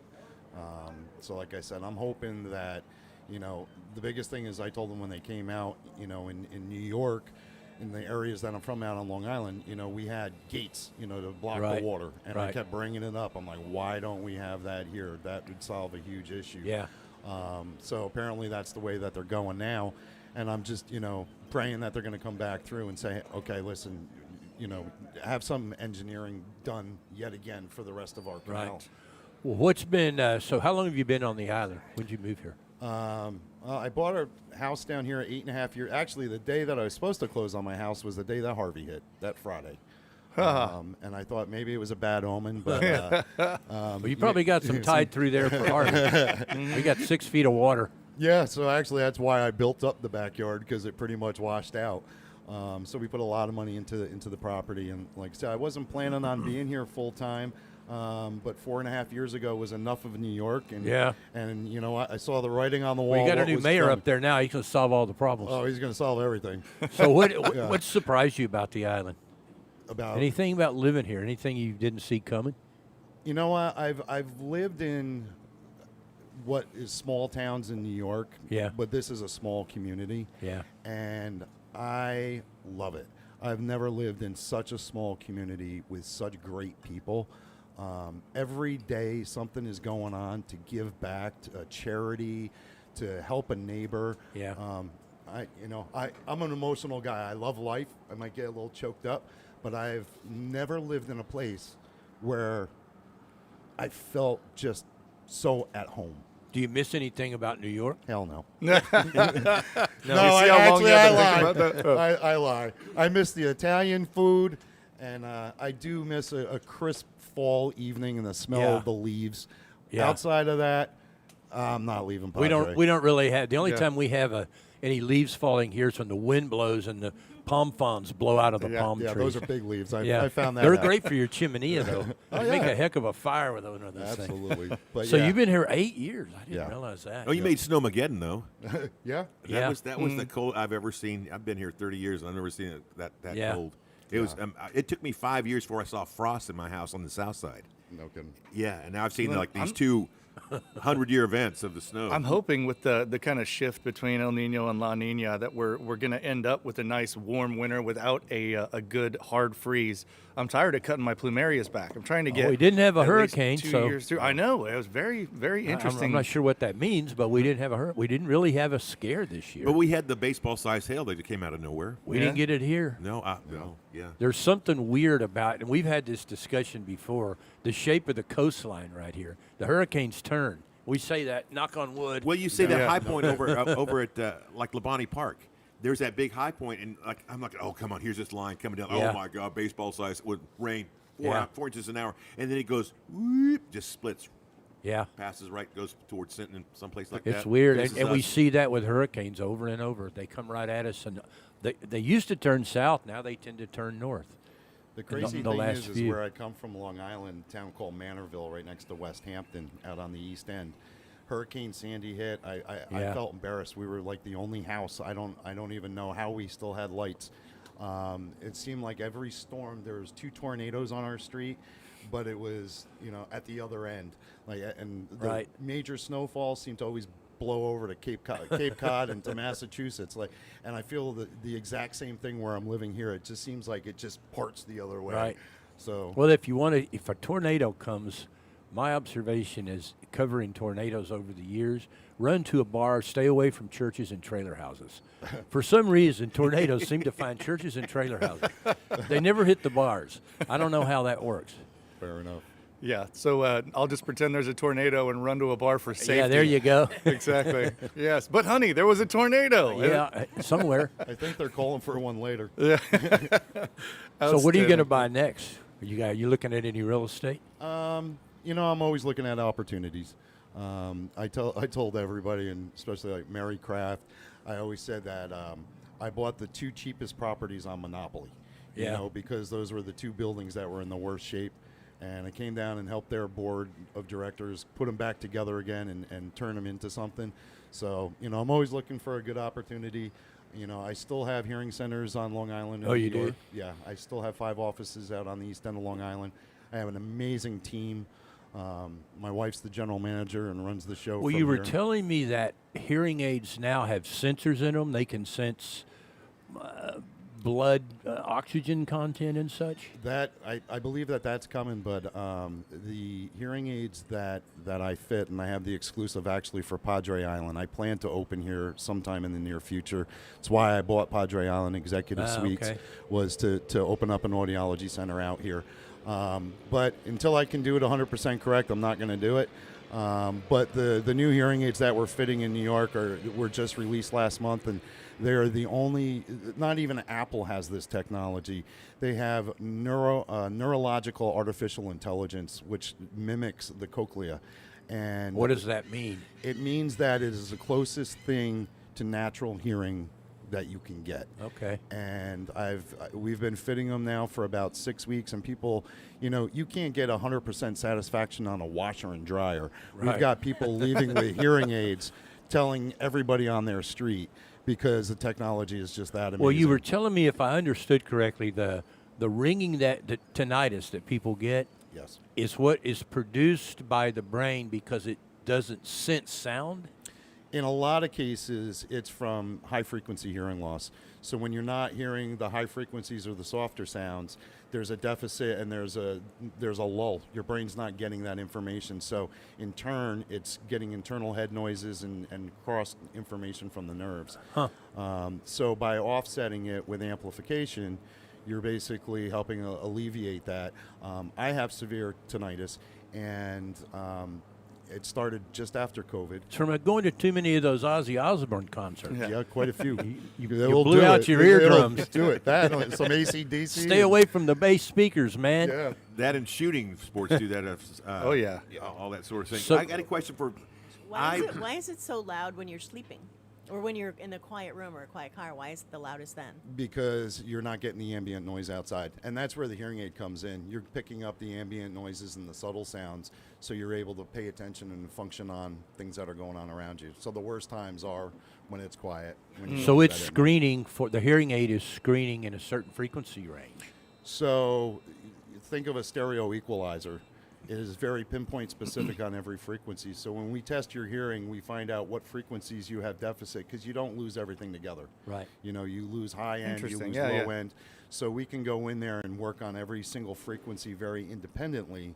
And then the difference between good hearing aids and bad hearing aids is bad hearing aids just amplify all those sounds. That's what they're And- amplifiers, and your and- ear doesn't act like that. No. It's like having a microphone in your ear. It's like, I don't want a microphone because it hears everything. That's exactly right. So the technology that we use, we actually put a cap on where you're sensitive, because when you have damage in frequencies, then too much of it becomes uncomfortable very quick.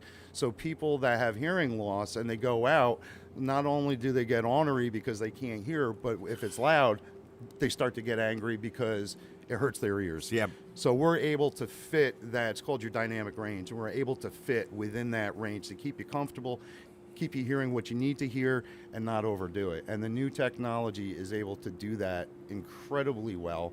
And the hearing aids that I had told you about, Dale, they're the only hearing aids with sensors. They have fall alert. Really? And we've had that for a couple years, which is pretty cool. We can put 911 and a family member. So if you fall down, it actually will say to you, "You have fallen. Do you want me to call for help?" Oh, wow. And if you don't respond, it will automatically call for help. The new technology and the new chip that we just started fitting does one better. It will tell you that your gait is off and that you're going to fall before you fall. So the technology that we are fitting and working with That's pretty crazy. That'd work great with tornado detection at the bar. It'll say, it's 7 a.m. on Thursday. It's time to turn into the island moon. Yeah, exactly. Well, next thing, and the next one will be, and the third step is, you're very ugly. Yeah. Oh, man. Well, so will insurance pay for those? Some states, some regions, yes. A lot of them, no. So that's. Does it vary by insurance carrier? Yeah. Like in New York, Oxford, Blue Cross Blue Shield are big providers. A lot of times cover a major part of the cost. So Blue Cross Blue Shield will pay for that? Yeah. Huh. They're better plans. A lot of our listeners probably have that. Yeah. Well, we're going to take a quick radio commercial break, and we will be right on back. So stick around. We're going to talk about chili. We got John and Mo, and talking about eating some chili and saving some turtles. So y'all stick around.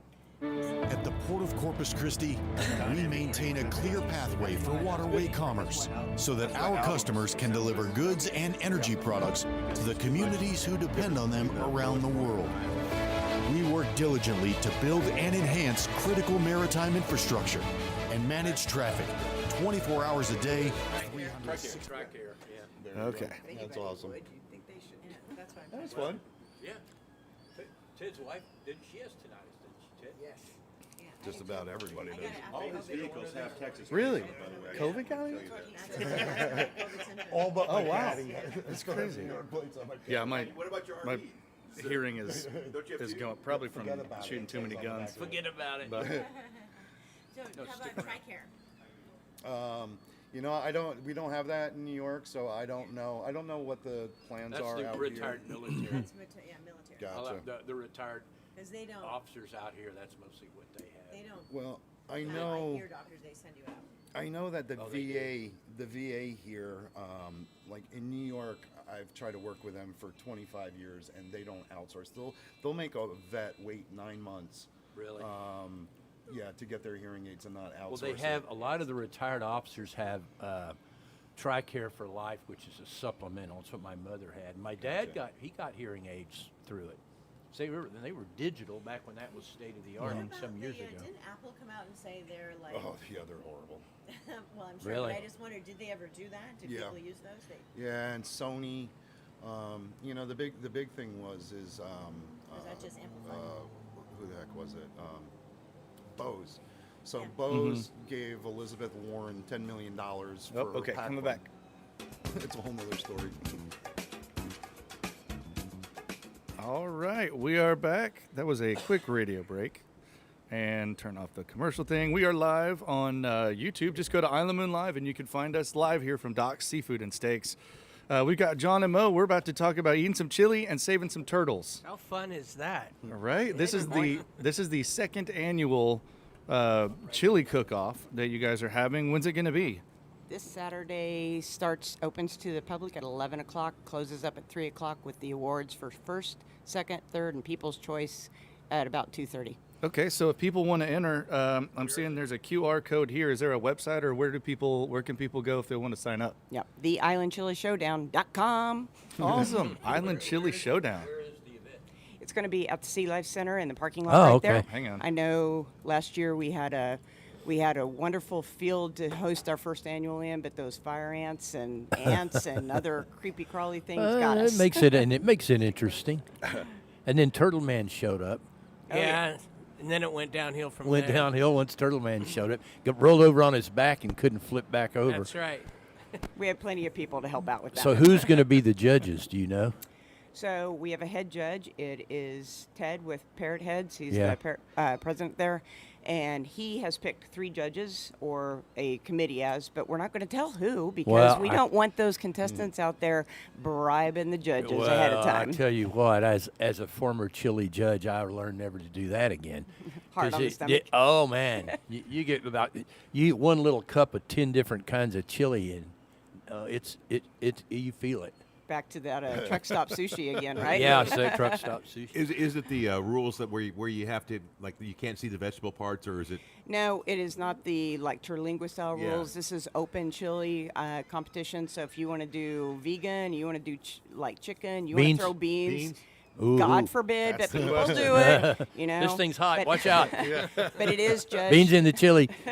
It is judged on appearance, taste, and then just the consistency of it. So those are the 3 judging things. So probably not. Shouldn't serve it in a turtle carapace, shell. Yeah, and if it's that doesn't go over well. if you How threw did- stew in there, Yeah. probably not. How did bad you guys? presentation. How did Yeah. you guys settle on a chili cook-off? Several years ago, we had gotten together having some beers like we do, Yeah. and came up with an idea of trying to help the island bartenders in their slow season. So we were going to put this together, and we had the structure to where the winning team would make the donation to their favorite bartender. It didn't really work out that way, but it ended up morphing into, we talked to Crystal at Cabana Pantry. She goes, have it sponsor the Sea Life Center because that's something everybody can Sure. get behind. So we Yeah. put it together last year and had a lot of help from our friends, and now we're on to year 2. Well, you guys are doing some expansion at the Sea Life Center, aren't Yes, you, we John? are. As a matter of fact, we should be getting our new hospital facility delivered the end of this month. Really? Maybe into December. So yeah, it's coming. What would that allow you to do that you can't do now? Well, the building that we're in now is both the hospital and a learning center and office space, and so we're adding this on. It's a modular, and it will just be the hospital section. Okay. For the rehab, surgeries, everything. If you ever walk into the Sea Life Center after we bring in about 5 pelicans, Yeah. and you notice the smell, Yeah. injured pelicans smell I really thought that was bad. a volunteer. No, I it's, didn't- it's not the guy in the No, turtle okay. costume all the time. But anyway, this will keep that separate from the learning center. We can make a larger learning center, more animals inside. So it's going to be very positive. Wow. The Sea Life Center is what, probably 10 years old now, something, maybe a little more? A little bit longer. It's good. Push- It's been a pushing great it addition to the island. 12 to 15 years. now. Tim Mm-hmm. and Amanda have. We had. I remember every year it's the Cold Stun Turtles. Yep, Cold It's a Stun Cold Turtles. Stun Turtle Hotel. They're everywhere. We have all kinds of little crates that we put them on every floor space and crank the heater up. Now, since then, we did add to our tanks heating systems outside so we can heat the water and cool the Oh. water. They're chillers. We've got now about $1 million in filtration for our tanks. Oh, wow. And Are you that's going all- to add tanks? Eventually, yes, back in the back. So the county's working with us, the county parks, very well in that back section. We're back Right. in front of those water towers. We'll start with the hospital, and then as they move equipment and they want a new facility, we'll take over more of that. We're going to add some bird cages. We're trying. Dr. Tim's certified in all kinds of exotic animals. He operates on turtles a lot, right? Yeah, turtle. But you know what? He operates on any sea life, any life. He goes up to multiple zoos. He was in Houston, I think 2 weeks ago, to do surgery on a tiger. Oh, that's And so he'll cool. do dolphins, Yeah. tigers. There's a gentleman here in Texas whose wife loves her potbelly pig, and they fly him out to clip its nails once a year as hooves. He's And only I got said, two, I said, right? isn't that kind of embarrassing? He goes, no. You know how much they pay me? Doesn't the Potbelly Pig only has two nails, right? Yeah. Well, they you clip know. it On high, each like foot. right above the hip, but you only can do that once. That's right. It's like, Only it's like one stone leg. crab claws. Old tripod. Well, that's it. Yeah, with a pig with a wooden leg, Tyler. You don't eat them all at once. Exactly. That's the old joke. I'll tell you, Great pig like Tim's that. amazing. My daughter had a sick duck. She's got a pet duck amongst ones that give her a lot of eggs, but it was sick, and I was down in Florida, and I called Tim, and immediately he responded Yeah. and gave us a remedy. I was like, Sick thank duck. you, Dr. Yeah. Tim. What was wrong with the duck? I don't want to go into It was details. happy birthday to Dr. Tim. It was his birthday yesterday. Yes, happy birthday. it was his birthday. He's in. I don't think he's listening this morning. He's in Houston again. He as a veterinarian, manages a bunch of clinics. Yeah. Nationwide. So he's very, very busy. What is your biggest need at the Sea Life Center? What do you not have that you really need? Well, we're putting this hospital in, and we got a lot going with that right now. But you need more tanks. You need more places well, for you birds. can always have more tanks. We're going to try to put a bigger fly area for the birds in. We'd like to possibly be able to put some eagles in there for rehab. And for that, you have to have a 100-foot. You have to have a 100-foot fly area because they go through. It's all fed, especially with the turtles. It's state and federally regulated, and with the birds, especially like an eagle. Yeah, any raptor. Yeah. Any raptor, they have to when they're injured, they have to show that they can catch mice and eat them. So there's a way to do that. It's got to be documented. They have to fly so far. Really? And then they can be released. And like a turtle, once it's recouped, the feds only give you so many days to release the turtle. Interesting. So we try to get in that time frame to do Yeah. our beach releases, which you've all been to. Yeah. And when we get this cold stunned, sometimes we'll have 80 turtles to release. Yeah. Sometimes one will get better and we have to release him, and then we don't make a big deal of it. We just go down and release him. So how what usual time of year? When are you do the releases? Because obviously the cold stunning. But do you do any other releases? Like, do you have anything coming up? What? We might have a release coming up. We've got a group of turtles right now that they're doing blood work on them. There's a whole process. We haven't got any of the loggerheads. Those are the big ones. And remember, Tim is part of a national, actually a worldwide program where they're monitoring these loggerheads because they're showing up on the East Coast and they're showing up here sick and they're chemically imbalanced. Well, they don't know why they're showing up like that and beaching themselves. So they've actually got the funds and they've got the sonar trackers on them, because one of the thoughts is that they're going to some place that's got a hazardous material spill. Yeah. And they're getting affected. And so this is a way to find those hazardous material spills. And some of those loggerheads are massive. I've seen ones offshore that were like the size of the the top cab of a VW bus. Oh yeah, like they can get big. Massive. They can get big. So he's involved in that program, and that's cool. With others. So to answer your question, Dale, probably just keep the funding, because it costs a lot of money to keep that place. So our electric donations, bill, right? everything's 100% A few grants here and there. donated. You're all volunteer run, volunteer operated. No paid employees, all volunteer. Now you got a full-time porcupine over there. We do. We have a South African porcupine. His name is Pear. And I know you want to tell some jokes about Pear, but anyway. Prickly? Yeah, he's a prick. Anyway.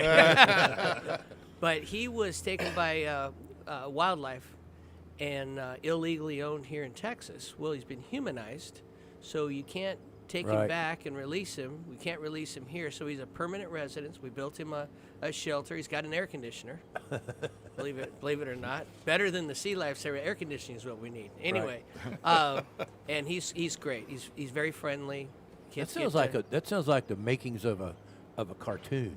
Mm-hmm. A porcupine with an air conditioner. Right, a kid's book. And then we have the owl, Soren, who was one of 3 baby owls that were. A lady tried to raise them, and she wasn't feeding them. She thought she could just raise them and then they'd fly off. Well, she fed them chicken breasts. Is all she would feed them. Well, they need calcium for their bones, for their wings, so that's why they eat the whole chicken. Usually. And so the wings were so bad that 2 of the siblings didn't survive, and Soren's got very weak bones in his wings. He can't really fly. So he's a permanent resident. So one way to tell if it's a permanent resident or not, if it has a name. Right. We only name permanent resident name or a animals. wristband. Yeah, only so two-shade turtle, I guess, is permanent there. We have a lot of barred owls on the island. We have the population out here. I had one of the rescuers fished one out of the canal behind my house a few years ago. A juvenile tried to carry my cat away, and after that I became conscious of it, You hear them at night. They're territorial.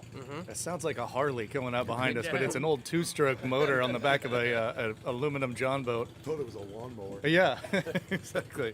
We are. That's what happens when we're live here at Doc's So, Steaks and Seafood.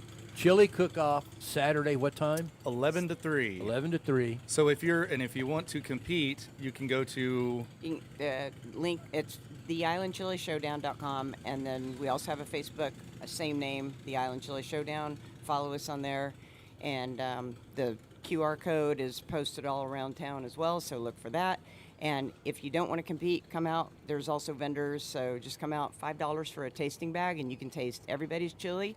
Let your tummy rumble after that one, and it's a great time. We'll have some music playing out there, just some beverages and different vendors. And while we got you here, John, I think we're doing our last poker run of the year this month. Coming Isn't up, that right? coming up, the Saturday after Thanksgiving, the last one of the year. Who's our charity this time? Yeah, Yep. yeah. May's May won here. She chili was last number one, so Who's you who should is be our coming out to defend your title, girl. year. Our charity, I believe, is Casa. This month is Casa. They do a lot of stuff with La Posada, Yes. which is coming up. That's another one That's coming another up. one coming. It's a busy time of the year, and if people don't know where the Sea Life Center is, it's at 14220 South Padre Island Drive. It's right Blue as you come building. off, near the base of the bridge on the right as you're headed off the island. We're going Yeah. to Packery Park too to go fishing. Yeah. Yeah, Packery Park there. Outstanding. Well, thank you so much, guys, for Well, thank jumping you on. for having and us. look forward to seeing you guys on Saturday. And When's for the having last they can sign up for? You know, by the time I go to bed on Friday night about midnight, we probably want to have everybody that There wants you to go. compete So or that's be a it. vendor out there so we can get everything marked off properly. But yeah, come out. Last year we raised like right at $2,000 for the Sea Life Center. Come out, just participate one way or another.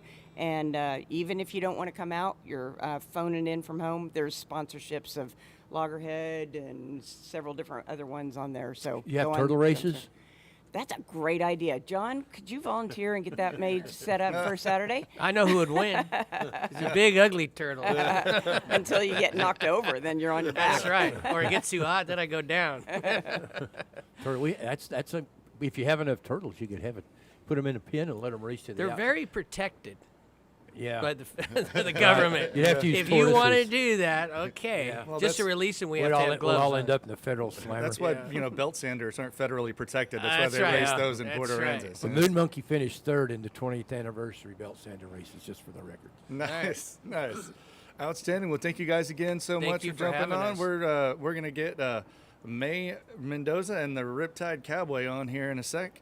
And I want to let you know that this part of the program is brought to you by Doc's Seafood and Steaks. Come on out and watch the beautiful sunset right over the Laguna Madre. We've got the Barney Davis power plant over there in the background. It's the only skyline that you need. A gorgeous, gorgeous place, great food. The weather is outstanding. If you don't have time to get in, you can even jump down to the water line and order food down there. And they've got a bar and a whole setup. It is just beautiful. I usually go for the crab stuffed flounder, but I think the fried flounder is going to be next that I try. I'm a big flounder fan. I'm on a flounder kick right now because of the moratorium with fishing. So if you want to get your bag on flounder or the best fried shrimp in town, come on over to Doc's Seafood and Steaks. We were here for the chicken bingo last week. Yes, yep. It was the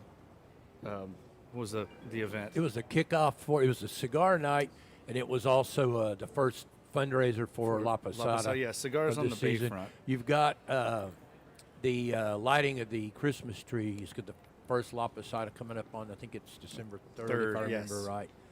And then the very next night is the kickoff party at Hard Knocks, and then we're off to the races.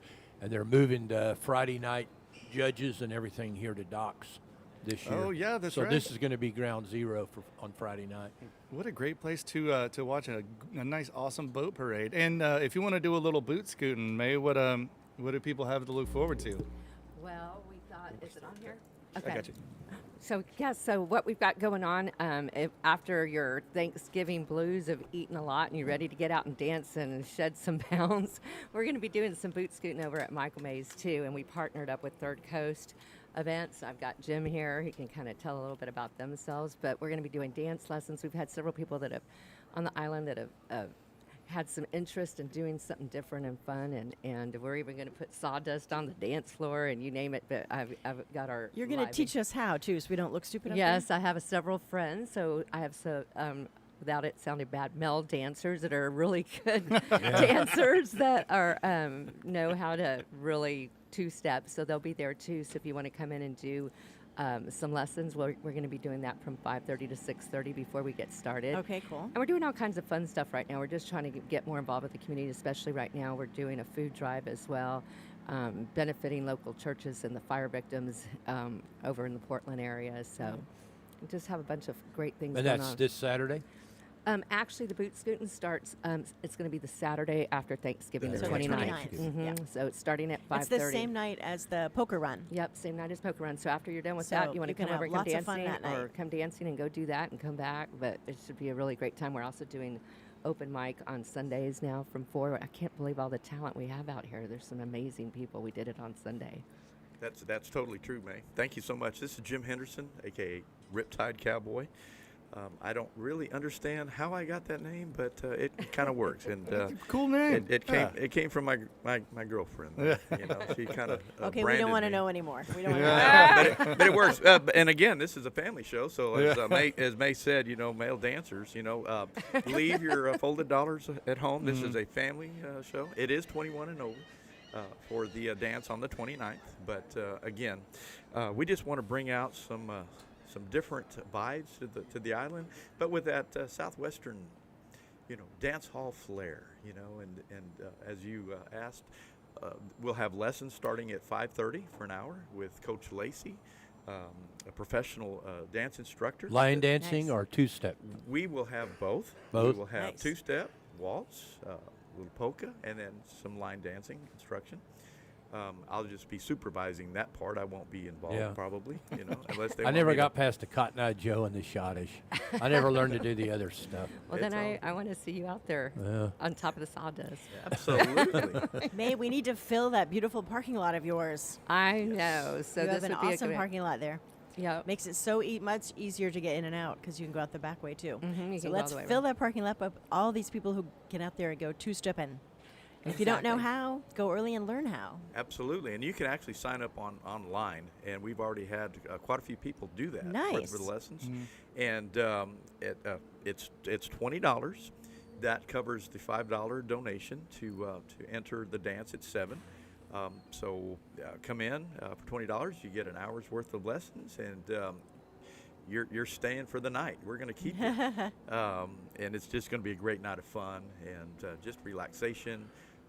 Again, just something different on the island that we want to promote. I'm always and amazed at how many people. I happened to be in the Broken Spoke about a month ago on a Saturday night early, like 6 o'clock. There's probably 300 people in there taking dance Wow. lessons. Oh, Yes. yeah. Really? That's Yeah. awesome. Yeah. I need those. I heard you yesterday on the Mushroom Cloud of Truth, and I think what was it?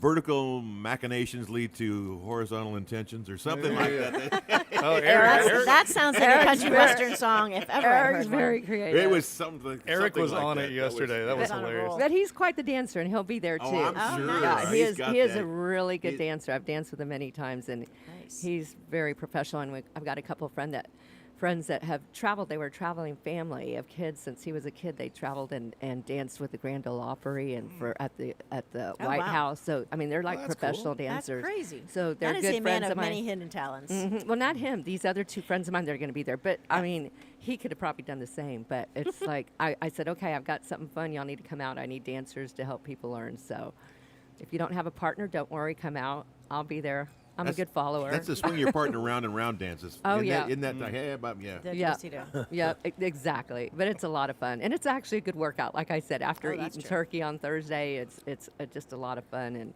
I think it's going to be great. It's also the Padre Island Farmers Market tonight. Tonight? Tonight. It's Oh. from 4 to 7, and they've moved it to their indoor location, which right now is going to be at the Baptist Church, or the What a Church, as we call it out here. Okay. That's always fun. Was that the one that was at Whitecap last month? Yes. Yeah, but Wow, now that they're was a moving month to their. ago? I know. Holy I know. Well, I crap. think it's a week early because Oh, of Thanksgiving, okay. so it's a week I early. was gonna So say. we have that. Are they getting any of their fall stuff in, like tomatoes yet? I saw some tomatoes at the farmers market downtown last night. Not a lot, but I did see some. Yeah, a it's lot of a little okra, early. a lot of Ooh, peppers. It's also the Padre Island Business Association lunch today at noon at Hard Knocks with Todd Hunter, who's always a big draw. So that'll be a big lunch today. That's fun. On There's the a island. lot of stuff for him to talk about and go through. Oh yeah. Mm-hmm. It'll be interesting. We'll have him on the show before too long, I'm sure. Yeah, I we got talked to to get him this this in. week. Get this in for Ted. Yeah. The Jewish Food Festival. Absolutely. yeah, we the just food we just had the Greek Food Festival, and I'm so sad that all my food is gone and I ate it already. But we have the Jewish Food Festival Saturday and Sunday, which is amazing. They have everything that you'd want to get from a Jewish Friday deli night, in New York. isn't it? Saturday and It's Sunday. Saturday and Sunday. So Saturday at 5 p.m. and it starts Sunday at 11 a.m. Yeah.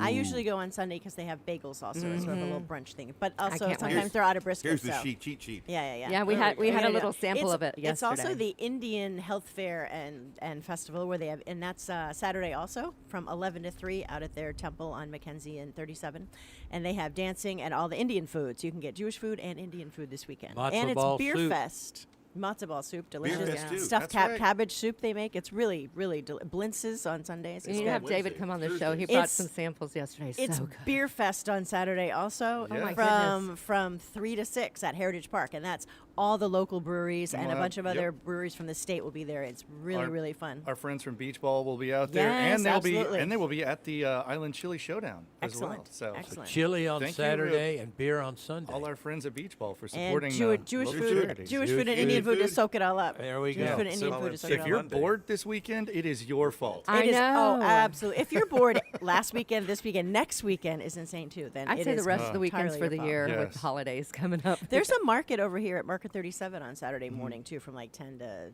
3 or something. They're Oh, doing wow. like a Holiday thing? start get your holiday market thing. Well, going. and yeah. before we start closing things down here, we got a couple minutes left, and I do want to say happy anniversary to my wife Lauren, and thank Happy you know. anniversary, Lauren. Yes, 10 years, guys. 10 years. 10 years. That's almost 80 years. That's nothing. And That's dog you're a years. baby. And You're dog a years. baby. And dog years. 10 years and 2 kids. Yep, exactly. So happy anniversary, darling, and we'll can't wait to hang out with the girls. We're trying to figure out where to go eat for dinner and go celebrate somewhere tonight, and we're thinking it'll be Doc's because they've got live music and yeah. Josie is a huge music fan, so she'll be Oh, yeah. dancing most of the time. It's super cute. Who do they have? They have the same. Had the same act here for years on Thursday. I don't know who's. Thursday night, It's who not. is it? It's not I'm not Stevie sure. anymore. I think Billy Snipes is Billy, yeah. Wednesday, Oh, is maybe he on Wednesday? Thursday. I'm not sure. We'll Yeah, I find think out. he's Wednesday. You're right. Oh well. Maybe something. Somebody. Yeah. We'll figure it out. Rob McCoy, a slide guitar master and good buddy of ours. But it's been a great show. We're going to start kind of winding things down here. Special thank you to Alex Harris and Willard III for jumping out from Spoonbill. Special thanks to Dave coming out, sharing awesome Ozzy Osbourne stories and other stuff. We'll have to have you back on the show. Debbie Noble, the Riptide Cowboy himself, May Nardo Mendoza, Tyler Thorson. My name is Jacob Oggs. And thank you. So another thank you to Ted Mendel for helping set up and everything. Absolutely. And we couldn't do it without Ted. and Billy the Kid for showing up and making coffee, keeping us all up and running. But any last minute things we need to cover? We're just going to turn this over to Etta Kanyas to flip back to Eric Von Wade. Hey, Eric, have a great show. All right, Thank you, everybody Nikki. stick Thanks, around guys. in the Thanks, distance. You can see the slow rise of the mushroom cloud of truth. There's a place I know where the warm winds blow. It's a party in the Gulf of Mexico. When the hurricane comes, your friends all cowl with a dress Dos Equis in a fireball. TGIF, TGIP, it don't make no difference. It's the same to me. You're on out of time, and you're salt and lime, they say.